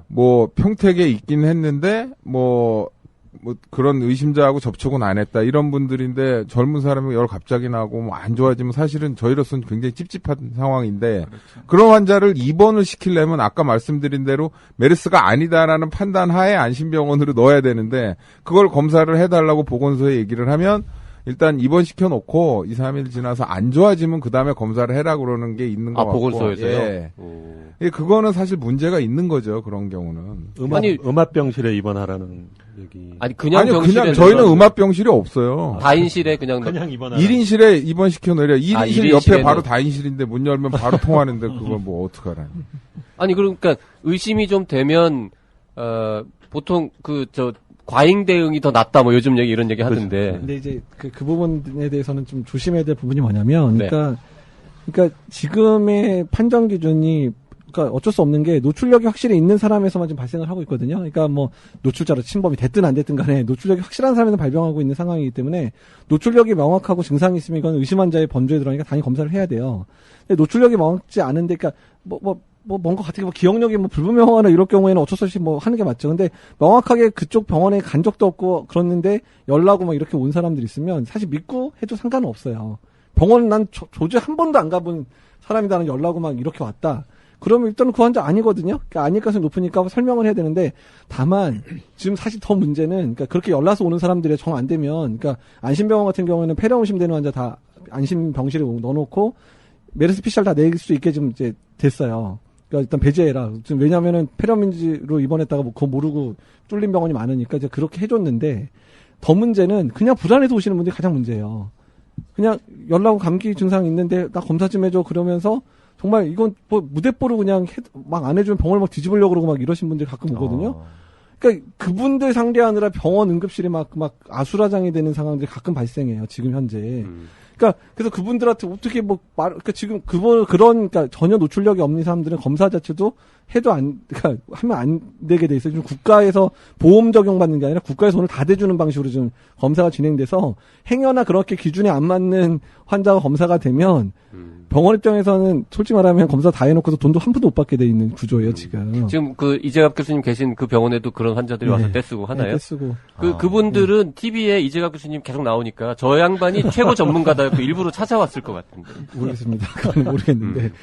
저도 이제 그런 제보를 많이 받아요. 그러니까 검사를 하러 갔는데 안 해준다고. 근데 거기서 이제 약간의 문제가 있는 게 뭐냐면 일단은 그 보건소나 이런 데로 전화를 하신단 말이죠, 이분들이. 그러면은 1차적으로 보건소 상담원들이 설득을 시켜야 되는 것 같아요. 그러니까 이런 상황에 해당이 안 되면은 증상이 비슷하더라도 폐렴이나 몸살 감기일 가능성이 높기 때문에 안심하시고 병원에 가셔서 정상적인 진료를 받으시면 됩니다라고 하는데 아마 이분들도 이제 좀 찝찝하고 이제 그러니까는 혹시 메르스일지도 모르니까 지정병원으로 가셔서 한번 상담을 받아보세요라고 얘기를 하시는 경우가 거의 대부분이더라고요. 근데 그래가지고 이제 근처에 있는 지정병원으로 가시면은 이제 지정병원에 있는 의사분들은 이제 좀 이렇게 정상적인 대응을 이제 하시는 거죠. 그러면 지정병원이 안심병원 말하는 거예요? 안심병원이 아니라 이제 선별 진료를 하는 병원. 그러면 거기서는 이제 딱 보니까 이제 이 의사분이 보기에는 이분은 이제 메르스가 아니라 그냥 폐렴일 것 같으니까 폐렴 환자에 준해서 이제 치료를 받으라고 권하면은 거기서부터 이제 충돌이 생기는 거죠. 왜 나는 보건소에서 가라 그래가지고 메르스 검사 받으러 왔는데. 거기다가 이제 또 소득도 저소득층이신 분들은 더 이제 열이 받는 거죠. 그냥 메르스는 검사하고 이런 건 다 이제 비용을 이제 대주는데 국가에서 그게 아니라 이제 그러면 이제 본인이 어쨌든 간에 진료비를 내고 막 그래야 그러니까 지금 문제는 본인 부담으로 해서 하는 코드가 안 열려 있어요. 그러니까 네. 원한다고 해서 검사를 할 수 있는 코드가 아예 없어요. 메르스 검사를 이제 본인, 그러니까 예전에 신종플루 때는 그냥 본인이 원하면 검사를 할 수 있게 풀어줬는데, 그러니까 지금 그거를 못 풀어주는 이유 중에 하나가 뭐냐면, 그러니까 지금 그러니까 의심 환자들이 빨리 진단이 돼서 치료를 하거나 의심 환자가 검사를 했는데 아니면 빨리 풀어줘야 되는 상황이기 때문에 그것들을 빨리 진행하기 위해서 일부러 지금 원에서 하는 검사를 막아버렸거든요. 그럼 검사를 소화할 수 있는 그 능력이라고 그래요? 그게 한계가 있어서 한계도 있고 뭐 시약적인 한계도 있고 검사가 왜냐면 예를 들어서 검사를 아주 쉽게 뭐 엑스레이 찍듯이 금방 탁 찍어서 기다 아니다 구별할 수 있으면 원하는 사람 다 해줘도 되는데 이거는 아까 PCR 검사하고 오래 걸리고 뭐 비용도 아마 꽤 들고 뭐 이런 것 때문에 근데 이제 그러다 보니까 이제 현장에서는 이제 약간 이제 왜곡되는 상황도 나타나는 것 같더라고요. 이제 제가 이제 제보를 받은 한 상황은 그분이 최종 폐렴으로 확정을 받았는데 약간 이제 애매해가지고 결국에는 메르스 검사까지 받으셨더라고요. 그런데 이제 이제 지정 병원으로 갔는데 거기서 이제 좀 실랑이가 있었나 봐요. 그러다가 이제 하도 이제 병원에서는 이제 어떤 또 대안을 내놓았냐면은 1인실 병동에 입원을 하면은 그럼 의심 환자로 준해서 검사를 해주겠다라고 이분한테 제안을 한 거예요, 환자한테. 그게 그럴 수가 있나? 그러니까 이제 이게 참. 그러면은 이제 환자 입장에서는 확 도는 거죠. 이상하죠. 이상한 거죠, 그러니까 뭔가. 이제 그 부분이 이제 그 환자 안심병원하고 연관이 돼 있어요. 그러니까 이제 메르스 안심병원 연관이 돼 있는데, 그러니까 메르스 안심병원의 조건 중에 하나가 폐렴으로 입원하는 환자는 메르스가 아닌 검사를 시행하게 돼 있어요. 그러니까 어쨌든 폐렴 모든 환자는 1인실에 입원하게 되고요. 근데 그 1인실에 대한 그러니까 그 안심병원은 폐렴으로 입원하게 되면 그 1인실 병을 보험에서 대주기로 했어요. 네. 그리고 그 환자의 병력을 청취해서 일단 메르스가 의심되는 상황이 조금이라도 있으면 메르스 검사를 의사의 판단에 낼 수 있게 해줬거든요. 네. 근데 그러니까 그렇게 되니까 안심병원은 그러니까 그거를 이제 거꾸로 악용하게 되는 상황이 발생. 환자가 너무 민원을 제기하고 난리를 치고 다른 환자 업무를 할 수 없게 되니까 그런 식으로 그러니까 절대 발생하면 안 되는 상황이에요, 이 상황은. 그러니까 지금 폐렴, 그러니까 단순히 열나고 뭐 이게 아니라 폐렴이 진단이 된 경우에는 메르스 폐렴인지 일반 폐렴인지 모르니까 메르스 검사를 나가고 1인실에 입원시키는 걸로 되어 있고 국가에서 지원도 해주게 되어 있는데 그러니까 거기서 이제 의사의 재량이 그러니까 있는 거죠. 재량이 있는데 하도 뭐 이렇게 난리치는 사람이 있으면 폐렴이 아닌 사람도 마치 그것처럼 이렇게 처리할 수도 있다. 그러니까 폐렴 증상이 있는데 메르스가 아닌 것 같은데 이제 의사의 그러니까 폐렴 증상이라는 건 그러니까 폐렴이냐 아니냐가 중요한 거죠. 그러니까 폐렴 증상은 뭐 감기 증상이나 별 차이 없고. 그러니까 폐렴인데 이제 의사가 판단하기에는 메르스가 아닌 것 같은데 이분이 이제 계속 요구를 하시니까 그러면은 이제 1인실에 그러면 입원을 해라. 그러면 메르스 의심 환자로 내가 재량껏 판단을 해서 검사를 하게끔 해주겠다라고 제안을 하면은 환자 입장에서는 이제 좀 그게 이상하게 이제 들리는 거죠. 그러니까 1인실에 입원하라는 게 뭐 비용을 많이 받기 위한 환자한테. 그 환자들이 잘 모르고 있어서 국민들이 저도 이런 얘기는 처음 듣는 얘기거든요. 그래서 그냥 뭐 이런 의심이 되면 병원이나 보건소 가면은 다 알아서 검사해 줄 거다. 이렇게 알고 있는 분들도 상당히 많을 거거든요. 그러니까 일종의 공포감 이런 것 때문에 자기 몸에 관련된 거기 때문에 국가에서 다 알아서 해줄 거다라고 해서 실제 갔더니 병원에서는 여러 가지 조건을 내세우면서 안 해준다. 그러니까 이거 내가 뭐 상대적으로 처벌받고 있는 거 아니냐 이런 생각이 들 수밖에 없거든요. 그러니까 이 부분들은 국민들도 조금 잘 알고 자기가 거기에 해당되는지 아닌지를 확실히 알고 해야지 오해가 안 생길 것 같은데. 그렇죠. 예. 우선은 의사들을 믿어줘야 됩니다. 그러니까 의사들이 할 수 있는 건데 환자한테 일반인한테 손해나게끔 하지는 그렇죠. 않거든요. 네. 할 수 있는 거는 하고 이 규제가 묶여 있는 거는 당연히 이제 못하는 그런 상황인데 규제 묶여 있는 거를 의사 책임이라고 의사가 안 해준다고 생각하시면 오해가 된다는 거죠. 그러네요. 안 해주는 게 아니라 못 해주고 있으면 그렇죠. 현재 상황은. 네. 예. 그 규제 중에 그러니까 정부가 만들어 놓은 뭐 가이드라인이라 그럴까요? 그 지침이라 그럴까요? 그 중에서 뭐 잘못된 건 없어요, 그러면? 그러니까 현재 뭐 잘못된 지침은 뭐 아닌데 뭐 지적은 하는데 그러니까 지금 환자 안심병원 그러니까 메르스 안심병원에서 기준 하나가 뭐냐면 중증 폐렴 환자는 일단은 메르스 검사 다 이제 하게 돼 있습니다. 그러니까 중환자실 갈 정도의 폐렴은. 근데 거기에 뭐라고 나오냐면 중환자실 가기 전에 메르스가 아닌 걸 확인하고 입원시키라는 규정이 있어요. 근데 이게 웬만한 메이저 대학 병원도 응급실 안에 그런 환자가 트랜지트하면서 기다릴 수 있는 그런 시설이 별로 없거든요. 왜냐면은 중환자실 갈 정도면 인공호흡기 달거나 이래야 되는 상황인데 그거를 인공호흡기 단 상태에서 특정 응급실에 응급실 안도 아니고 외부에다 어떤 공간에다 환자를 넣어놓고 메르스 검사 6시간에서 최소 12시간 걸리는데 그걸 기다렸다가 올린다는 얘기는 중환자실 밖에서 환자를 인공호흡기를 달겠다는 얘기인데 그러니까 말도 안 되는 상황인데 그게 이제 탁상공론에서 나온 거예요. 그래서 저희가 이거 어떻게 그러냐. 이런 시설이 있는 응급실이 우리나라에 몇 개도 없는데 그래서 그렇게 지적을 했는데 아직까지 안 고쳐지긴 했는데요. 그러니까 어쩔 수 없어요. 일단 그런 경우는 일단 1인실 음압격리실 넣어놓고 나서 그 다음날 내가지고 음성이면 일단 되는데 양성 나면 딱 하는 거죠. 예. 지금 음압병실 나와서 잠깐 그 얘기를 좀 돌려보면 그 삼성 서울병원에는 제대로 된 그 음압격리병실이 알고 보니 하나도 없었다. 놀랍다. 뭐 이런 얘기 나오면서 음압병실과 음압격리병실은 또 다른 거다. 뭐 이런 이제 굉장히 어려운 얘기들이 나오던데 그 얘기를 그건 송영권 센터장님한테 삼성에는 진짜 없어요? 없을 리가 있나요, 그게? 음압병실하고 음압격리병실은 뭐가 다른 거예요? 저는 뭐 그 둘 차이는 잘 모르겠고요. 저는 있는 줄 알았거든요. 그래서 네. 저도 아까 기사 올라오는 거 보고 이게 무슨 얘기인가 확인을 해봐야겠다는 생각을 했는데 음압병실인 줄 알고 저는 근무할 때 더 올렸거든요. 이재갑 교수님은 아시나요? 그러니까 이제 그 음압병실은 음압이 걸리는 병실이에요. 그러니까 음압병실 자체가 그러니까 더 큰 거죠. 그러니까 큰 범위. 네. 근데 음압실도 격리실이거든요. 네. 그러니까 용어 자체는 똑같은데 저희가 얘기하는 이제 메르스 환자를 보려면 그러니까 이게 음압병실에 환자가 있는 공간이 있죠. 근데 문제는 환자가 있는 공간 안에 들어가서 옷을 갈아입을 수는 없잖아요. 옷을 입을 수는 없잖아요. 보호복을. 그렇죠. 근데 또 문제는 그러면 또 나올 때 옷을 벗을 때 환자가 있는 공간에서 옷을 벗을 수는 없어요. 그렇죠. 그렇죠. 그러면 어떤 시설이 필요하면 바로 중간에 앞에 방이 하나 더 전실이 있어야죠. 필요하죠. 네. 전실 안에서 그러니까 처음에 입구 들어갈 땐 전실에서 그냥 옷을 다 입고 전실 들어가서 환자까지 들어가고 나올 때는 마스크 정도 하고 이제 전실은 이제 위험도가 좀 떨어지니까 N95 마스크하고 장갑 정도까지만 남겨놓고 보호복을 다 벗어서 그 안에 왜냐면 보호복이 오염됐으니까 그 안에다가 이제 보호복은 놔두고 네. 이제 마지막 그러니까 전실에서도 이제 조금 이제 바이러스가 있을 수 있으니까 N95 마스크 장갑 정도 낀 상태에서 밖에 나와서 이걸 벗어줘야 되는 거거든요. 네. 그러니까 꼭 옷을 입고 벗을 수 있는 공간이 확보가 돼야 되는 거예요. 그러니까 이제 그 부분에 관한 부분에서 전실이 없는 격리실, 음압격리실은 사실은 이제 메르스 환자를 보기에는 조금 부적합한 거예요.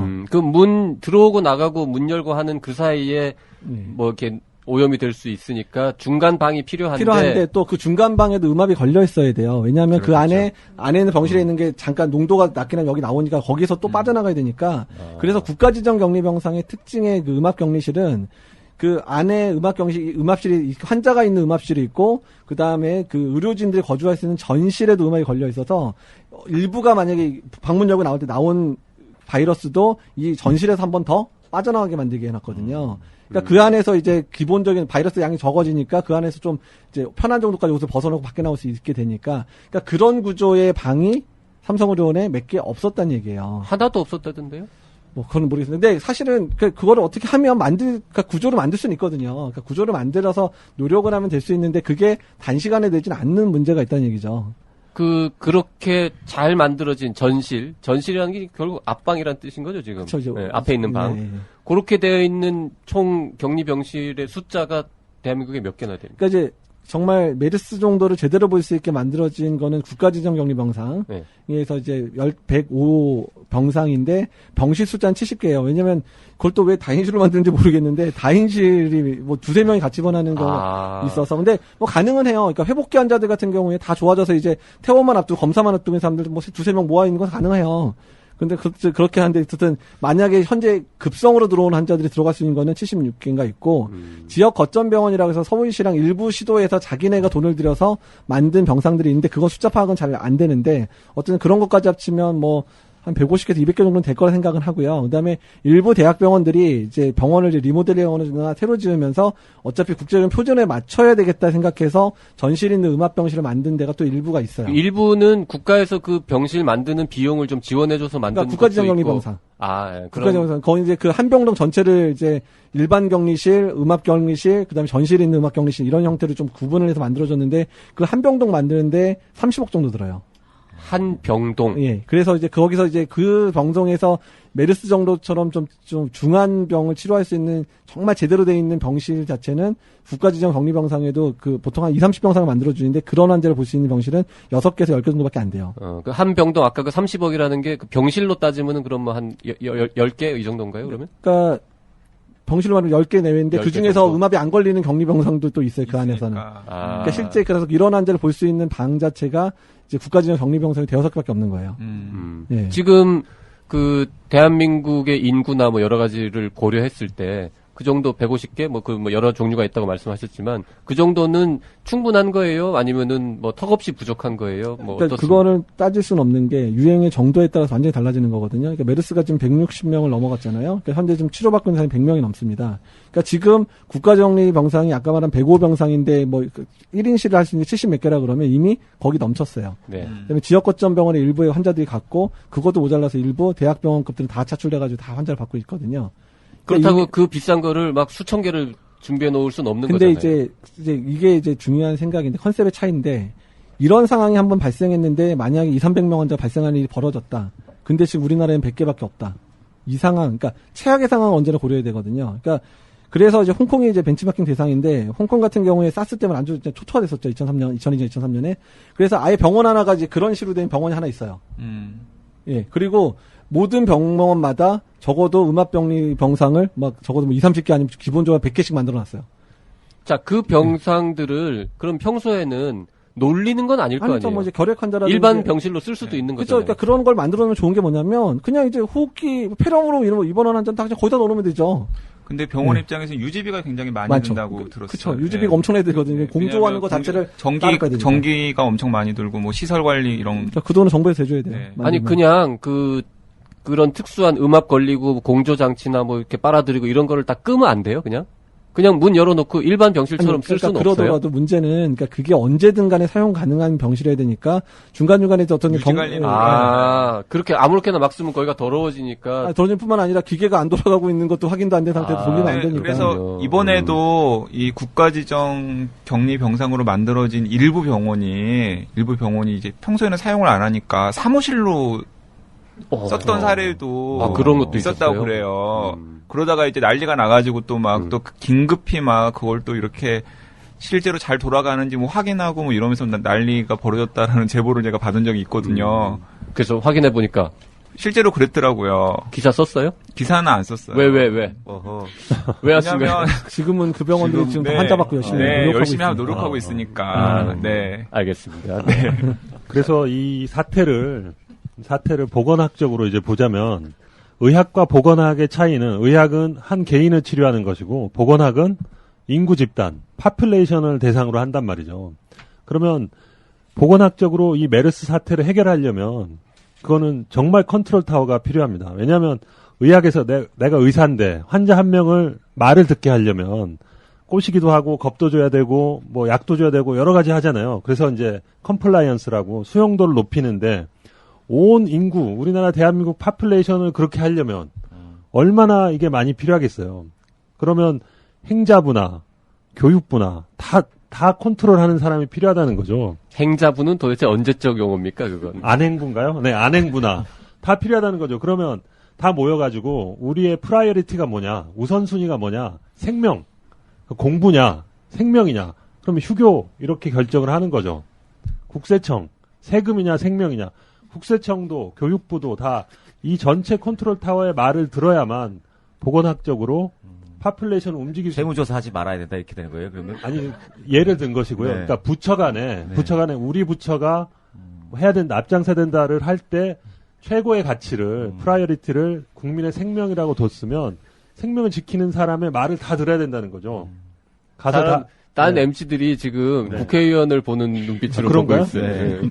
국회의원까지는 아니고 이제 이런 것을 메타 리더십이라고 여기 모든 리더들을 모아놓고 그 사람을 총괄해서 프라이어리티를 갖고 할 수 있는 제도를 만들어야 된다는 거죠. 이제 그걸 못해서 이렇게 된. 국무총리 출신을 이 보건 쪽을 해야 되겠네요. 꼭 그렇게 안 해도 되고요. 국무총리가 깨어있는 사람이면 보건하는 사람의 말을 듣고 자기가 이제 행동을 하면 되겠죠. 꼭 본인이 안 해도 이 개념을 가지고 있으면 그렇게 했어야만 된다. 네. 이게 보건학적인 주장입니다. 네, 잠시 쉬어가는 순서가 됐던 것 같은데. 자, 지금 저희가 1시간 넘게 떠드는 동안에 이재갑 교수님이 제일 말씀을 많이 하셨는데 특별히 제재하지도 않고 그냥 계속 내버려뒀던 게 저분이 오늘 제일 일찍 일어나야 됩니다. 네.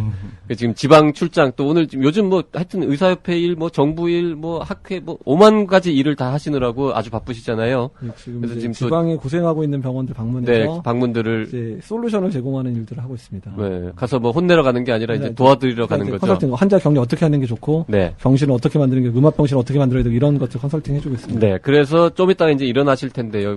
이재갑 교수님 가시고 나면 우리가 이제 이 제도라든지 병원 문화 이런 거 어떻게 바꿀 건지는 우리끼리 얘기를 좀 더 하기로 하고. 제 뒷담화가 나올까봐 상당히. 그것도 좀 하고. 저 양반 몇 주 전에 괜찮다 그래놓고 지금 얘기가 다르다 뭐 이런 얘기도 좀 할 거예요. 네. 지금 정부가 잘할 줄 알았어요. 네. 아니, 정부가 이렇게까지 못할 줄은 몰랐던 거죠. 네. 이재갑 교수님 텔레비전에 안 나와야 우리가 이게 해결된 거예요. 그렇지. 텔레비전에 그렇죠. 계속 나오는. 권준욱 국장님 이런 소문 안 나와야 되는 돼. 거예요. 맞아. 이제 갑이시잖아요, 지금. 그러니까. 저도 갑질을 네. 갑질 안 합니다, 저. 그런데 오늘 만나 뵙고 좀 저는 걱정이 되네요. 왜? 왜냐면은 저도 이제 어제까지만 하더라도 제가 접촉하는 전문가들은 좀 잡힐 것 같다라는 좀 시그널을 많이 주셨었는데 오늘 또 말씀을 들으니까는 약간 좀 걱정되는 대목이 있는데 그게 그냥 약간 있는 게 아니라 조금 클 수도 있다라는 또 신호를 주신 어떤 거잖아요. 느낌이냐면 이렇게 좀 잘 가고 있는 것 같긴 한데 머리 뒤에 이렇게 돌이 하나 딱 걸려 있는 느낌 있죠. 그런 거예요. 우리 팀이 지금 이기고 있긴 한데 우리 팀 마무리가 너무 약해. 한 점 차로 지금 이기고 있긴 한데. 그 정도 상황. 그런 느낌인가요? 그래서 축구죠? 그래서 마무리는 야구지. 야구예요. 근데 이기고는 있나요? 아니 어쨌든 이기고 마무리가 약한 게 지금 중요한 거죠. 이기고 있는 거보다. 이긴다기보다는 메르스 바이러스의 특징 때문에 그나마 근근히 버티고는 있는 건데요. 근데 다만 지금 저희가 희망을 거는 건 딱 두 가지예요. 그러니까 병원들이 철저히 준비를 시작하기 시작했다. 특히 중소병원들까지 그 능력이 안 되는 중소병원들도 열심히 지금 노력을 하기 시작했다.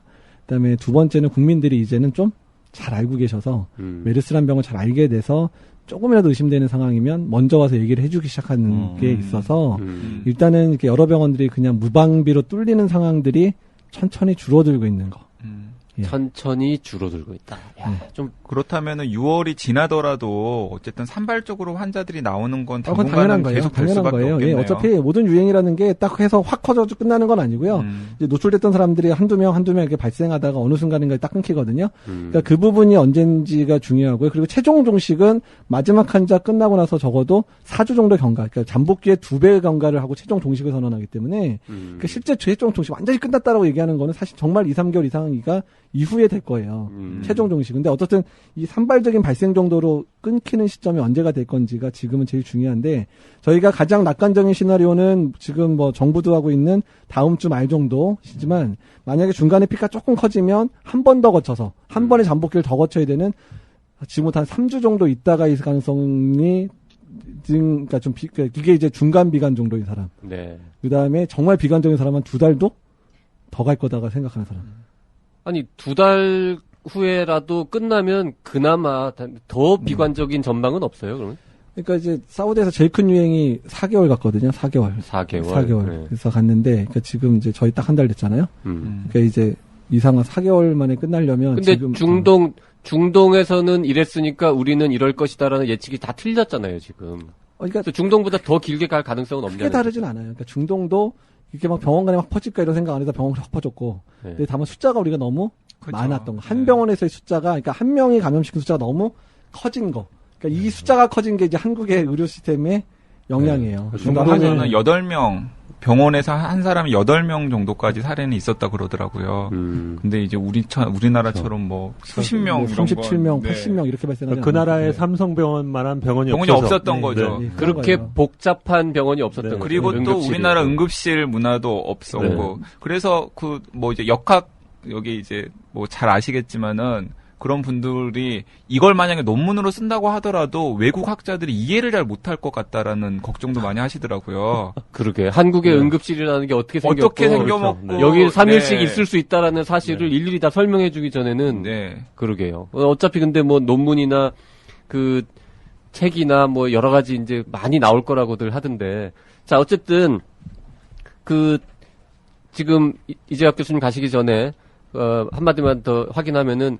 환자가 한 명도 발생하지 않는 날이 2주 정도가 지속이 되면 4주. 일단은 약간은 안심하고 안심이고, 예. 그로부터 또 2주 정도 한 명도 발생 안 하면 종료 선언을 할 수 있다라는 예, 거죠. 그래서 이제 메르스 프리. 예. 그리고 그렇게 해서 4주가 지나가면 그 다음에 또 뭐 한 달 있다 갑자기 툭 튀어나오거나 이럴 가능성도 매우 적고. 근데 그러니까 이제 우리나라는 이제 낙타가 없으니까 네. 지역 사회에서 이렇게 계속해서 발생을 안 할 거기 때문에 언제나 이제 유입 사례만 조심하면 돼요. 네. 알겠습니다. 더 얘기를 하고 싶은데 지금 이제 저 기차 타러 가셔야 되기 때문에 일부를 여기서 마치고 이재학 교수님 보내드리고 남은 사람들을 남아서 조금 더 얘기를 진행해 보도록 하겠습니다. 잠시 후에 다시 뵙죠. 예, 감사합니다. 네. 광고는 뭐 할까요? 개념의료 넣자. 이럴 때 개념의료를 진짜 개념이 있는 거야 없는 거야 진짜.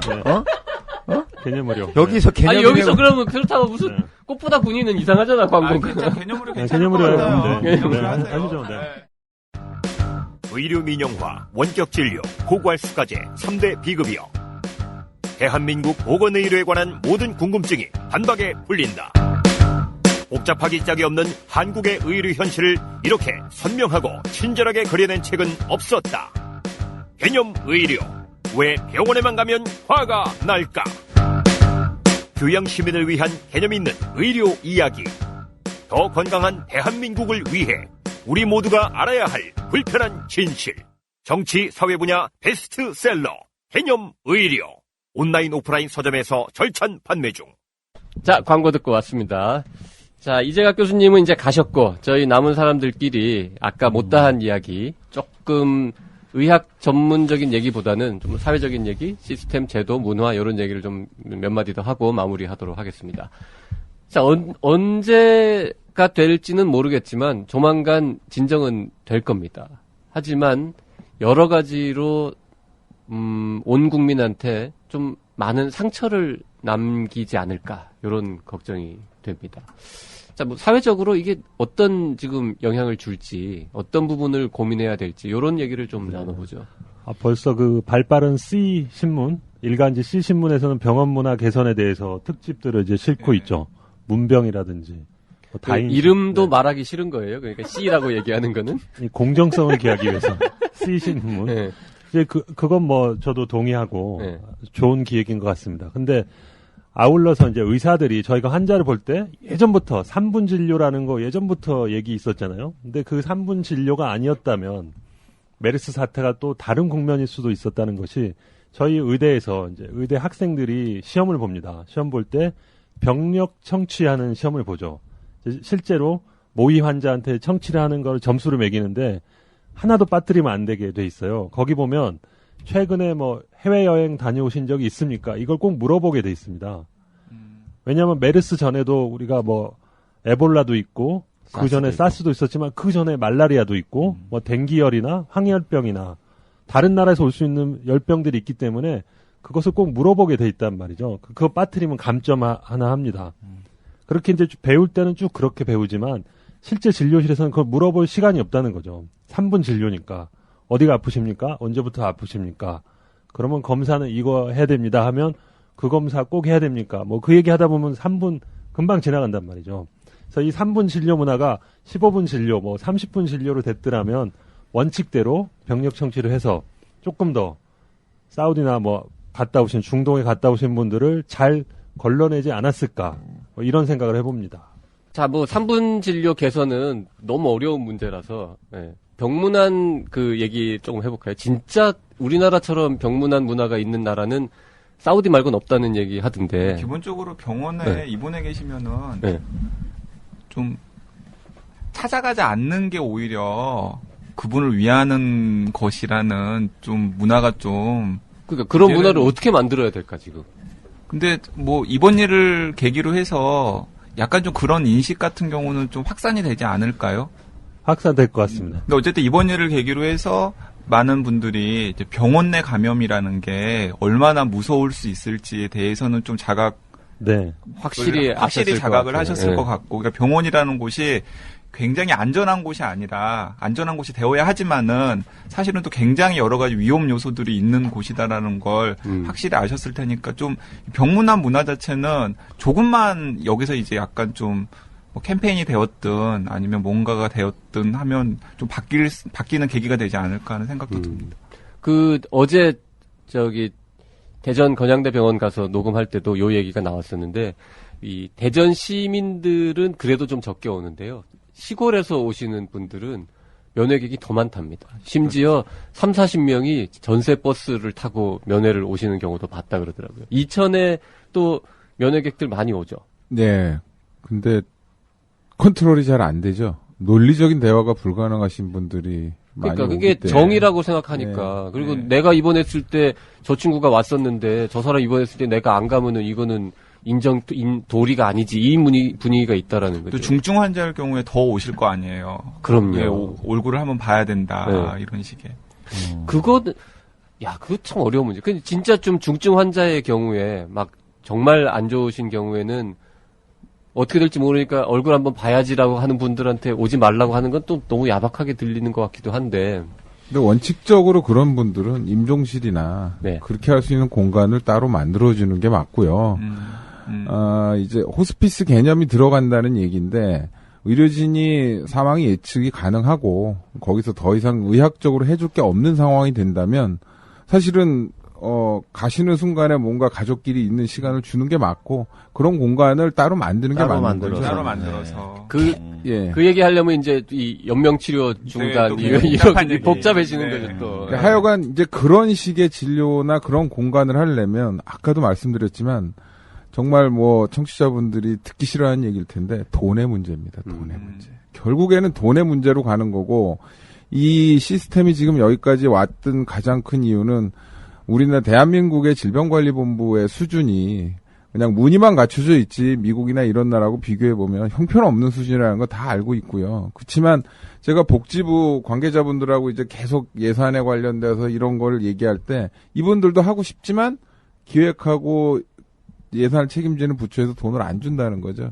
이제는 돈을 써야 될 때가 오지 않았나. 왜냐하면 지금 제가 아까 말씀드린 대로 국립의료원 주변의 동대문 상권이 거의 5% 정도로 줄였는데 이런 경제적인 효과, 그다음 메디칼 코리아에 대한 그 이미지 실추가 언제 회복될지 모르겠는데 10년 동안 아껴서 이런데 한 군데 왕창 써버리고 나면 그 다음에 이거 복구할 길이 없다는 거죠. 그래서 소탐대실하지 말고 좀 더 크게 보고 이제 투자를 해야 될 때가 오지 않았나 저는 그런 생각이 듭니다. 그러게요. 아니 진짜 성형외과 이 외국 해외 관광 의료 관광 오는 사람들 해외 환자 확 줄었다고. 아니 민망한 상황이 되어버렸죠. 중동으로 의료 수출한다고 했는데 사우디의 보건 관계자가 한국에 와가지고 지금 강연하고 갔잖아요. 강연하고 갔잖아요. 얼마나 우스운 상황이 되어버렸어요. 지금 중국인 환자들을 위해서 성형외과 규모 막 키우고 투자해고 확장한 병원들은 지금 도산하게 생겼다는 얘기들도 들리던데. 이 국가 이미지 실추는 뭐 진짜 그냥 이 이미지만 실추한 거는 또 뭐 그것도 물론 나쁜 일이긴 하지만 실제 이 계속 증가하고 있던 해외 환자 유치 실적 이런 거는 상당히 심각한 타격을 입을 가능성이 크겠죠, 아무래도. 단기적으로는 그럴 텐데요. 네, 저는 괜찮을까요? 네, 홍콩을 예를 들어서 보면은 네. 사스 때 그때 아까도 얘기 나왔지만 상당히 그 타격을 입었지만 그 이후에 어떤 제도라든지 이런 걸 고쳐가지고 지금은 오히려 요새 홍콩의 그 대응을 보면은 저희가 놀랍잖아요. 그러니까 이분 아니, 잘 몰라 홍콩의 대응이 어떤지. 네. 저 뭐 격리시키고 막 경찰 불러가지고 찾아내고 막 그러고 해서 한국인 뭐 그 유병자에 대해서 그 대응이요. 네, 예. 그러니까 그런 제도가 이제 두 가지잖아요. 돈 문제하고 그 다음에 인식 문제하고 두 가지 문화적인 문제 두 가지인데 사실 문병 문화는 지금 뭐 국민들이 우리가 막 강조하지 않아도 이제 어느 정도 알게 되는 것 같아요. 그거는 이런 큰 사건이 발생함으로 인해서 자연적으로 체득할 수 있는 것 같고 또 그걸로 안 되시는 분들은 어쩔 수가 없죠. 사실은 아무리 교육해도 안 되는 부분이잖아. 그렇지만 지금 젊은 친구들부터 시작해가지고 이제 이 의식을 갖고 이 메르스 때문에 큰 그 어떤 데미지를 입었던 이 정신적 충격은 아마도 좀 고쳐질 거라고 생각이 들고요. 문제는 이제 돈 문제죠. 이제 안전이라는 건 결국 돈이잖아요. 예산이고. 그렇죠. 사실은 그 부분이 이제 여태까지 없었던 게 아니고 필요하다고 아무리 얘기해도 정부 부처가 안 움직였는데 이번 걸 계기로 아마 움직이지 않을까. 지금 그게 그걸 목표로 해가지고 뛰는 정치인들 분명히 있을 거고, 그걸 이번 기회를 이용해서 정치적으로 이용하시는 분들도 있고, 또 그것에 대해서 대비하시는 분들도 있기 때문에 분명히 예산적 지원도 좀 더 예전보다는 쉽지가 않을까. 낙관적으로 보자면 그렇습니다. 그 정치적으로 이용이라는 이제 중립적인 표현을 쓰셨는데 많지요, 사실은. 정치적으로 악용하려는 움직임이 이미 물밑에서 있다 그러더라고요. 제가 이제 아는 굉장히 이제 좀 의료계의 높은 자리에 있는 분한테 들었는데 정치인들이나 고위 공무원들 사이에서 지금 물밑에서 이미 치열하게 분명히 전체 이쪽 분야로 돈이 온다. 그렇죠. 그런데 요거를 어떤 명목으로 누가 먹을 거냐를 가지고 이미 싸우기 시작했다 그러더라고요. 근데 뭐 저는 그런 싸움 자체는 오히려 긍정적이라는 그렇죠? 생각이 드는데 네. 이제 가능하면 이제 긍정적인 방향으로 가야 된다는 생각이 드는데 제가 2003년 그러니까 제 말은 싸움이 싸우는 게 자체가 잘못됐다는 게 아니라 그 싸움의 과정에서 엉뚱한 대로 돈이 흘러갈까봐 걱정이라는. 그걸 이제 감시하고 뭐 그래야 될 것 같은데 제가 2003년부터 이제 기자 생활을 시작을 했는데. 딱 생각을 해보면은 2003년에 사스 왔었죠. 2009년에 신종플루 왔었죠. 2015년에 이제 메르스 왔었죠. 그러니까 거의 이제 뭐 의도하진 않았지만 약간 주기적으로 어쨌든 간에 이른바 신종 전염병에 준하는 그런 것들이 이제 어쨌든 간에 몰려오고 있고 앞으로도 이런 추세가 계속되면 계속됐지 오지 말라는 법이 오지 말라는 법은 없는 거죠. 그래서 어쨌든 이참에 좀 메르스를 통해서 이 국가 방역 체계가 굉장히 구멍이 많고 또 여기 계신 분들이 이제 더 잘 아시겠지만은 어쨌든 우리나라 의료 환경에 굉장히 많은 문제점들이 있다라는 게 이제 좀 백일화에 드러났으니까 그런 부분들을 좀 보완을 하는 식으로 좀 심각하게 좀 고려를 해서 돈을 써야 될 때 쓰더라도 해야 되지 않느냐 하는 생각을 좀 취재하면서 그런 생각이 많이 들긴 들었습니다. 적어도 반대를 강하게 할 사람은 없을 것 같아요. 네. 이 방역 체계라든지 여기에 예산을 써야 된다 했을 때 그 돈을 왜 쓰냐 할 사람은 이제는 좀 없을 것 같은데. 네.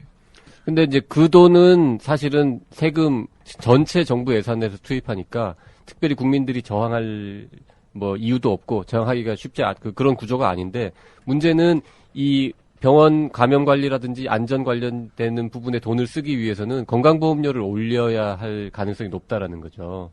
특히 지금 문병 문화와 함께 이번에 가장 크게 지적받고 있는 게 이 간병 문화잖아요. 보호자가 있어갖고 이게 6인실이 아니라 12인실이다.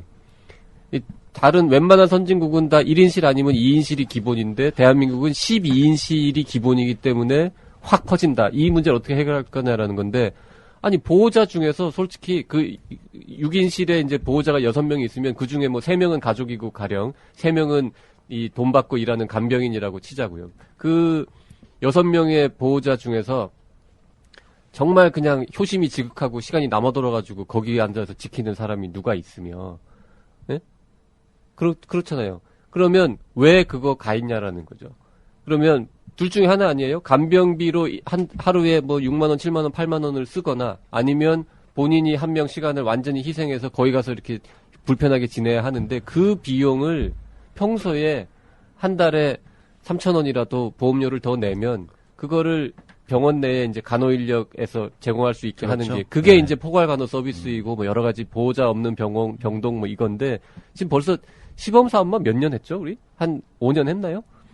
10년 했나요? 그렇게 오래 하는데도 결국 해결이 안 되잖아요. 그 안 되는 이유는 그거를 하는데 생각보다 돈이 굉장히 많이 들어가거든요. 근데 그거에 대한 보험료 인상에 대한 국민적 동의 이게 안 되는 상황에서 결국 이 메르스 확산도 어느 정도는 꽤 상당 부분 영향을 지금 준 거잖아요. 왜 아무도 안 받아줘? 다 고개만 끄덕거리고. 건강보험료. 네. 건강보험료 얘기하면 안 되는 거예요. 너무 어려운 얘기니까. 그러니까 결국에 비용의 문제다까지 얘기를 하고 그것을 어떻게 할 거냐에 대한 답을 얘기할 수 없는 것이 아까 말씀하신 준조세 성격인 건강보험료를 올린다는 얘기를 하기가 굉장히 어려운 환경이었고, 다만 응급실이 밀접돼 있고 빅5 병원이 환자가 몰리고 대형 상급 종합병원이 환자가 몰리고 의료 전달 체계가 몰락하는 그런 가장 큰 이유에는 정말 하기 싫은 얘기지만 수가 체계에 문제가 있고 싼 의료비가 문제 있다는 거는 다 알고 있지만 그것에 대해서 누구도 고양이 목에 방울을 못 따는 상황이라는 거죠. 그래서 저는 개인적으로는 이런 그 사회적인 문제가 일어났을 때 서서히 공론화하고 이것을 뭐 당장 올리자는 얘기가 아니라 어떤 큰 원탁에다가 문제점을 다 끄집어내놓고 어떻게 하면 제대로 갈 것이냐, 비용의 문제를 어떻게 할 것이냐에 대한 국민적인 합의를 좀 이번 기회에 이뤄내는 것이 이러한 그 큰 문제를 해결할 수 있는 그 방법 중에 하나가 아닌가 그런 생각을 좀 합니다. 저는 그런 말씀을 국민들한테 꼭 드리고 싶어요. 이게 건강보험료를 올리고 뭐 간병 서비스나 하여튼 여러 가지 이 병원 응급실 환경을 개선하고 하는 데 돈이 들어가는데 그 돈은 이게 의사의 수입이 늘어나는 데 쓰이는 건 아니라는 거예요. 그거를 꼭 말씀드리고 싶어요. 저는 받아가지고 뭐 이런 말 의사는 수입이 안 늘어도 돼요. 지금도 뭐 의사들은 절 욕할지 모르겠지만 지금도 그냥 먹고 살만 합니다. 잘 먹고 잘 사는 분들이 태반이기 때문에 다른 인력, 병원이 사람을 더 고용할 수 있는 돈을 국민들이 좀 내줘야 된다는 거죠. 그러니까 받아서 제가 말씀을 드리면은 이제 그 건강보험료를 올린다 그러면은 아마도 이제 고개를 갸우뚱하시거나 이제 좀 그럴 분들이 많으실 것 같은데, 그런데 저희 집만 하더라도 사보험비를 내잖아요. 민영보험. 네, 민영보험비를 내잖아요. 사실 근데 그 민영보험비를 낼 돈의 한 10분의 1에서 5분의 1 정도만 건강보험료로 돌리면은 지금 얘기되고 있는 여러 가지 많은 문제들의 재원이 해결이 되거든요. 실제로 여러 전문가들이 이제 계산을 해본 바에 따르면은. 그래서 이번 사태를 계기로 해서 그런 것들을 좀 한번 고민을 해보셨으면 좋겠어요. 왜냐하면 민영보험 아무리 내봤자 전염병 못 막아요. 전염병이 한번 덮치면은 자기가 그 민영보험에 내서 한돈을 자기를 보호해주지 못하는데, 예를 들어서 그 민영보험비 내는 돈의 5분의 1이나 10분의 1 정도를 건강보험비로 돌리면은 그 건강보험료로 쌓인 돈을 가지고 국가 방역체계를 개선을 한다거나 공공병원의 음압병실을 더 늘린다거나 아니면은 이런 전염병 같은 게 돌 때 꼭 필요한 감염내과 의사들이나 아니면 예방학 의사 선생님들을 확충을 한다거나 뭐 이런 데 돈이 쓸 수 있고, 그런 것들이 이제 결정적으로 위험한 상황에서 내 생명을 보호해줄 수 있는 안전판 같은 게 될 수 있단 말이죠. 그러니까 이번 사태에서 좀 그런 걸 한번 좀 생각을 해보시면 좋을 것 같은 생각도 듭니다. 개개인의 입장에서는 민영보험을 거기다 붓는 돈은 오롯이 나한테 올 텐데 건강보험에 내는 건 다 같이 쓰는 거니까 탕수육하고 짜장면은 내 거고 탕수육은 다 같이 먹는 이제 그런 시스템이 될까봐 거기에 안 내려고 하니까, 그러면 그걸 또 바꿔서 국가에서 민영보험 회사에서 좀 뜯어오면 어떨까 싶어요. 민영보험 회사에서 준 조세처럼 돈을 갖다가 새로운 아이디어인데. 건강보험에다 집어넣어서. 민간보험료로 내는 돈의 가령 10%는 무조건 그렇죠. 건강보험 재정에 넣는다? 이런 걸? 그렇죠. 엄청난 조항이. 제가 알기로, 저도 보거나 공부한 사람인데, 제가 알기로 전 세계에 없는 모델이에요. 그럼요. 어디에서도 없는 모델이에요. 이렇게, 그렇게 해서 이제. 어떻게 그렇게 깜찍한 생각을 했지? 이야. 국민 건강을 생각하다 보면 이런 아이디어가 계속 나서 잠을 못 자요. 잠을 못 자는데 실행이 안 될 뿐이지. 실행이 안 되는 네. 게 그렇게 하시면 또 위헌 얘기 나옵니다. 그래서 예, 그거는 그 특정산업군에서 민영보험은 그 다 아시잖아요. 아시는 분들은 다 아시죠. 국민건강보험은 국민이 낸 돈의 97%인가를 돌려줍니다. 국민들한테. 민영건강보험은 가입자들이 낸 돈의 한 70%, 60%만 돌려주고 네. 나머지는 거기 회사에서 다 광고비로도 쓰고. 결국은 네? 말씀하신 게 이제 의료보험 하나로 운동하고 맥을 같이 하고 좀 통합해보자 하는 건데 사실은 제일 무서운 게 이제 자본이죠. 현대사회에서는. 그러면 아까 말씀하신 대로 100원을 내고 60원만 환자들이 가져가고 40원을 민영보험사에서 가져가는 이 구조에서 그 자본이 가만히 있겠냐는 거죠. 눈앞에서 이익이 사라지는데 그것에 대해서 저항할 수 있고 그것을 바꿀 수 있는 그런 상황이 아직은 안 된다고 보고요.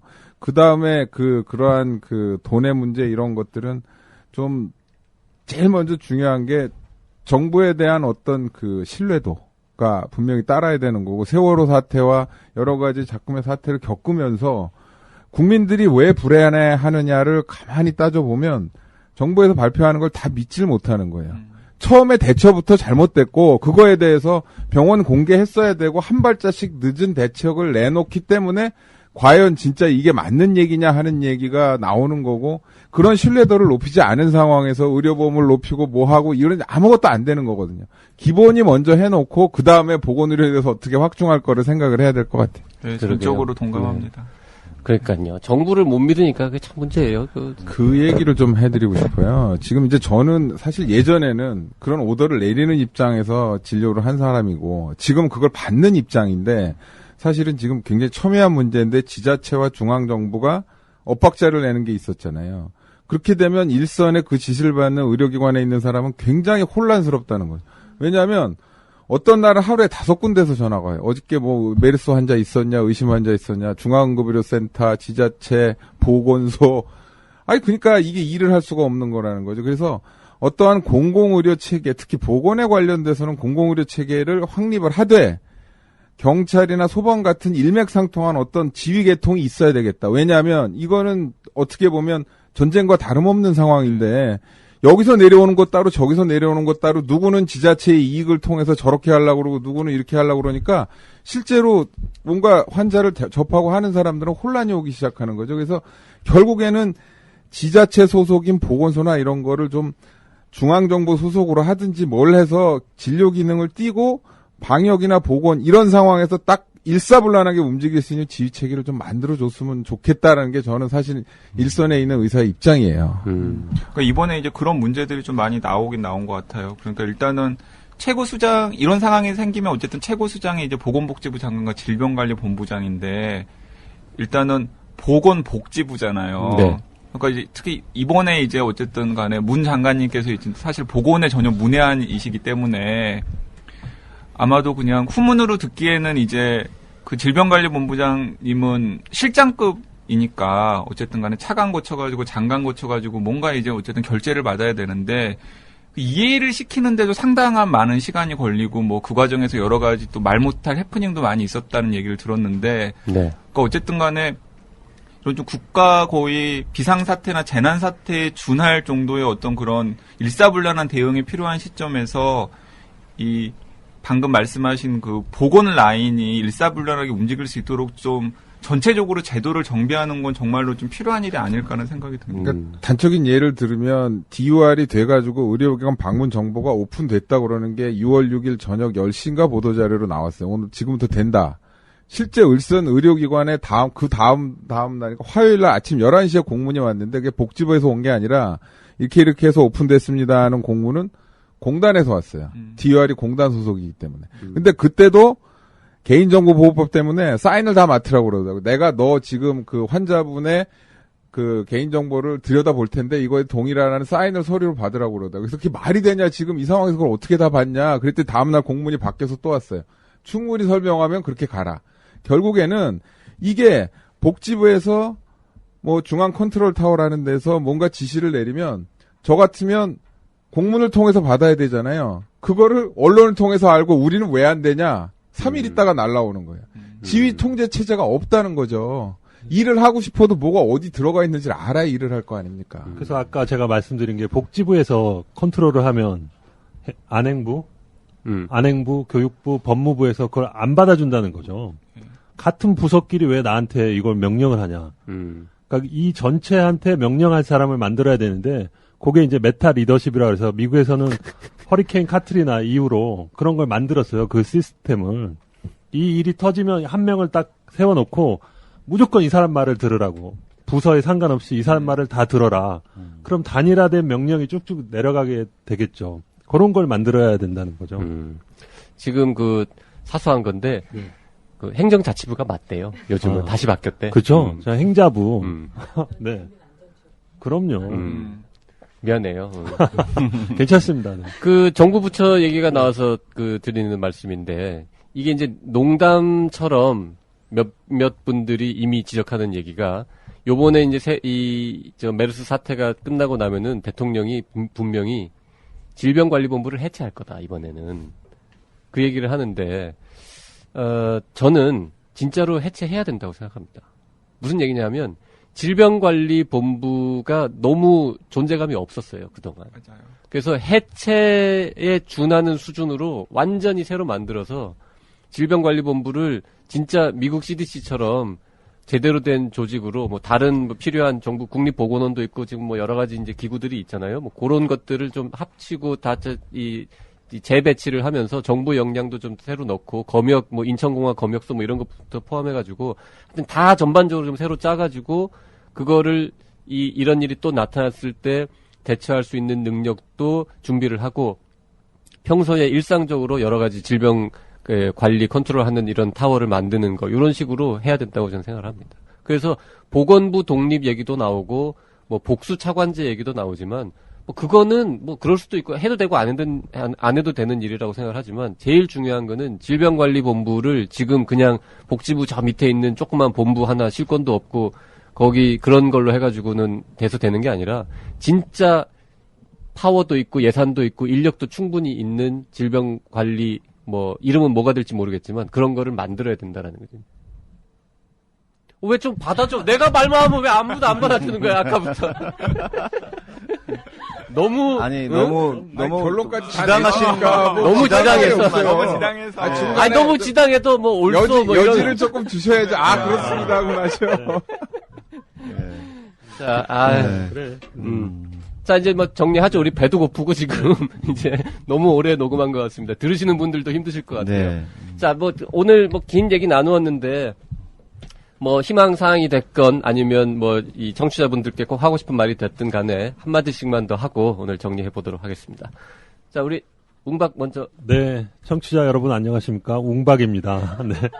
마지막이라서 다시 한번 말씀드린 건데요. 오늘 내용 중에 이제 핵심적인 거는 지역사회 감염은 아직 그렇게 우려할 정도가 아니다 이거니까 마스크 잘 하시고 손 잘 씻으시고 가능한 병원 가지 마시고 이렇게 하시면 그래도 안전하게 계실 수 있을 것 같습니다. 네. 네, 감사합니다. 손은건 센터장님. 예.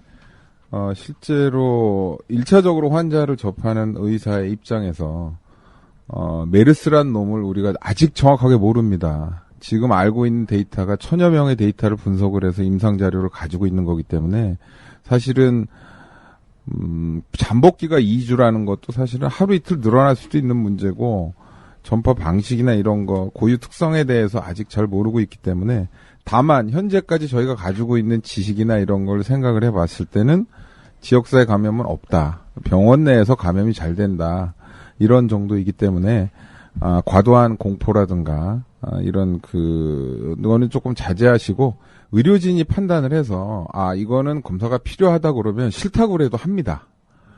반대로 이거는 정말 아닌 것 같은데 억지로 해달라고 그러시면 저희가 싫어서 안 하는 게 아니라 시스템과 제도가 그렇게 돼 있기 때문에 저희도 어쩔 수 없는 부분이 있습니다. 그래서 믿고 맡겨주시고 다만 지금 뭐 저는 아직 그 정도까지 그 진료 현장에서 힘들진 않지만 정말 지금 중환을 보고 계신 그 선생님들, 우리 동료, 후배 선생님들 위해서 비난이나 이런 거보다는 격려나 이런 거를 좀 해 주셨으면 하겠다는 것이 개인적인 바람입니다. 네.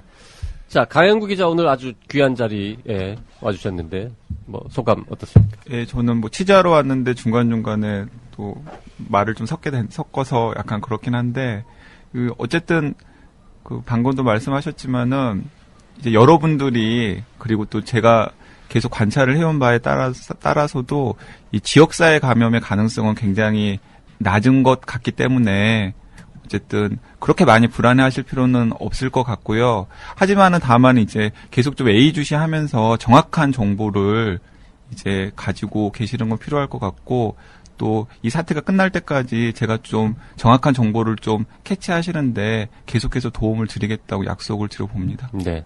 뭐 제일 정확한 정보를 원하시는 분은 프레시안에 와라. 뭐 이런 얘기인데. 네, 그렇습니다.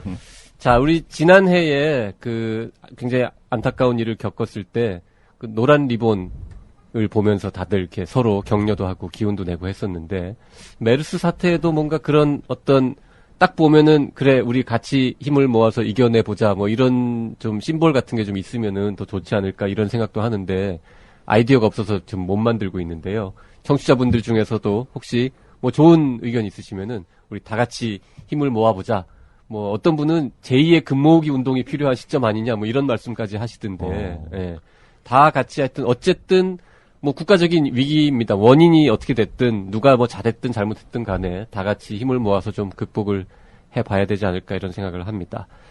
자, 메르스 특집으로 진행된 오늘 방송 여기서 마쳐야 될 것 같습니다. 소 잃고 외양간 고친다는 말이 있는데요. 뭐 너무 많이 들어서 식상합니다만은 우리 너무 많은 소를 그동안 잃어왔습니다만은 이번에야말로 뭘 좀 진짜 고쳐봐야 되지 않을까 생각을 합니다. 네, 뭐 위기는 항상 기회의 앞에 있는 얘기니까요. 그렇게 생각을 하시고 이 메르스 때문에 우리 한국 의료 제도 부분에 대해서 좀 더 많이 생각해 볼 수 있었던 소중한 기회가 지금 생성이 되고 있고 진행하고 있습니다. 그래서 이 부분을 너무 막연히 불안하고 비관적으로 생각할 게 아니라 이 끝에는 분명히 우리가 또다시 발전할 수 있는 하나의 계기가 될 것이다. 이렇게 좀 청취자 여러분들이 생각했으면 좋겠습니다. 물론 메르스 사태가 좀 하루빨리 진정됐으면 좋겠습니다. 네.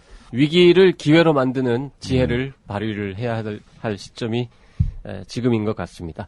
나는 의사다 히포크라테스 통합으로 보내드린 정여의사 라디오 메르스 특집 방송 여기서 모두 마치도록 하겠습니다. 대단히 감사합니다. 감사합니다.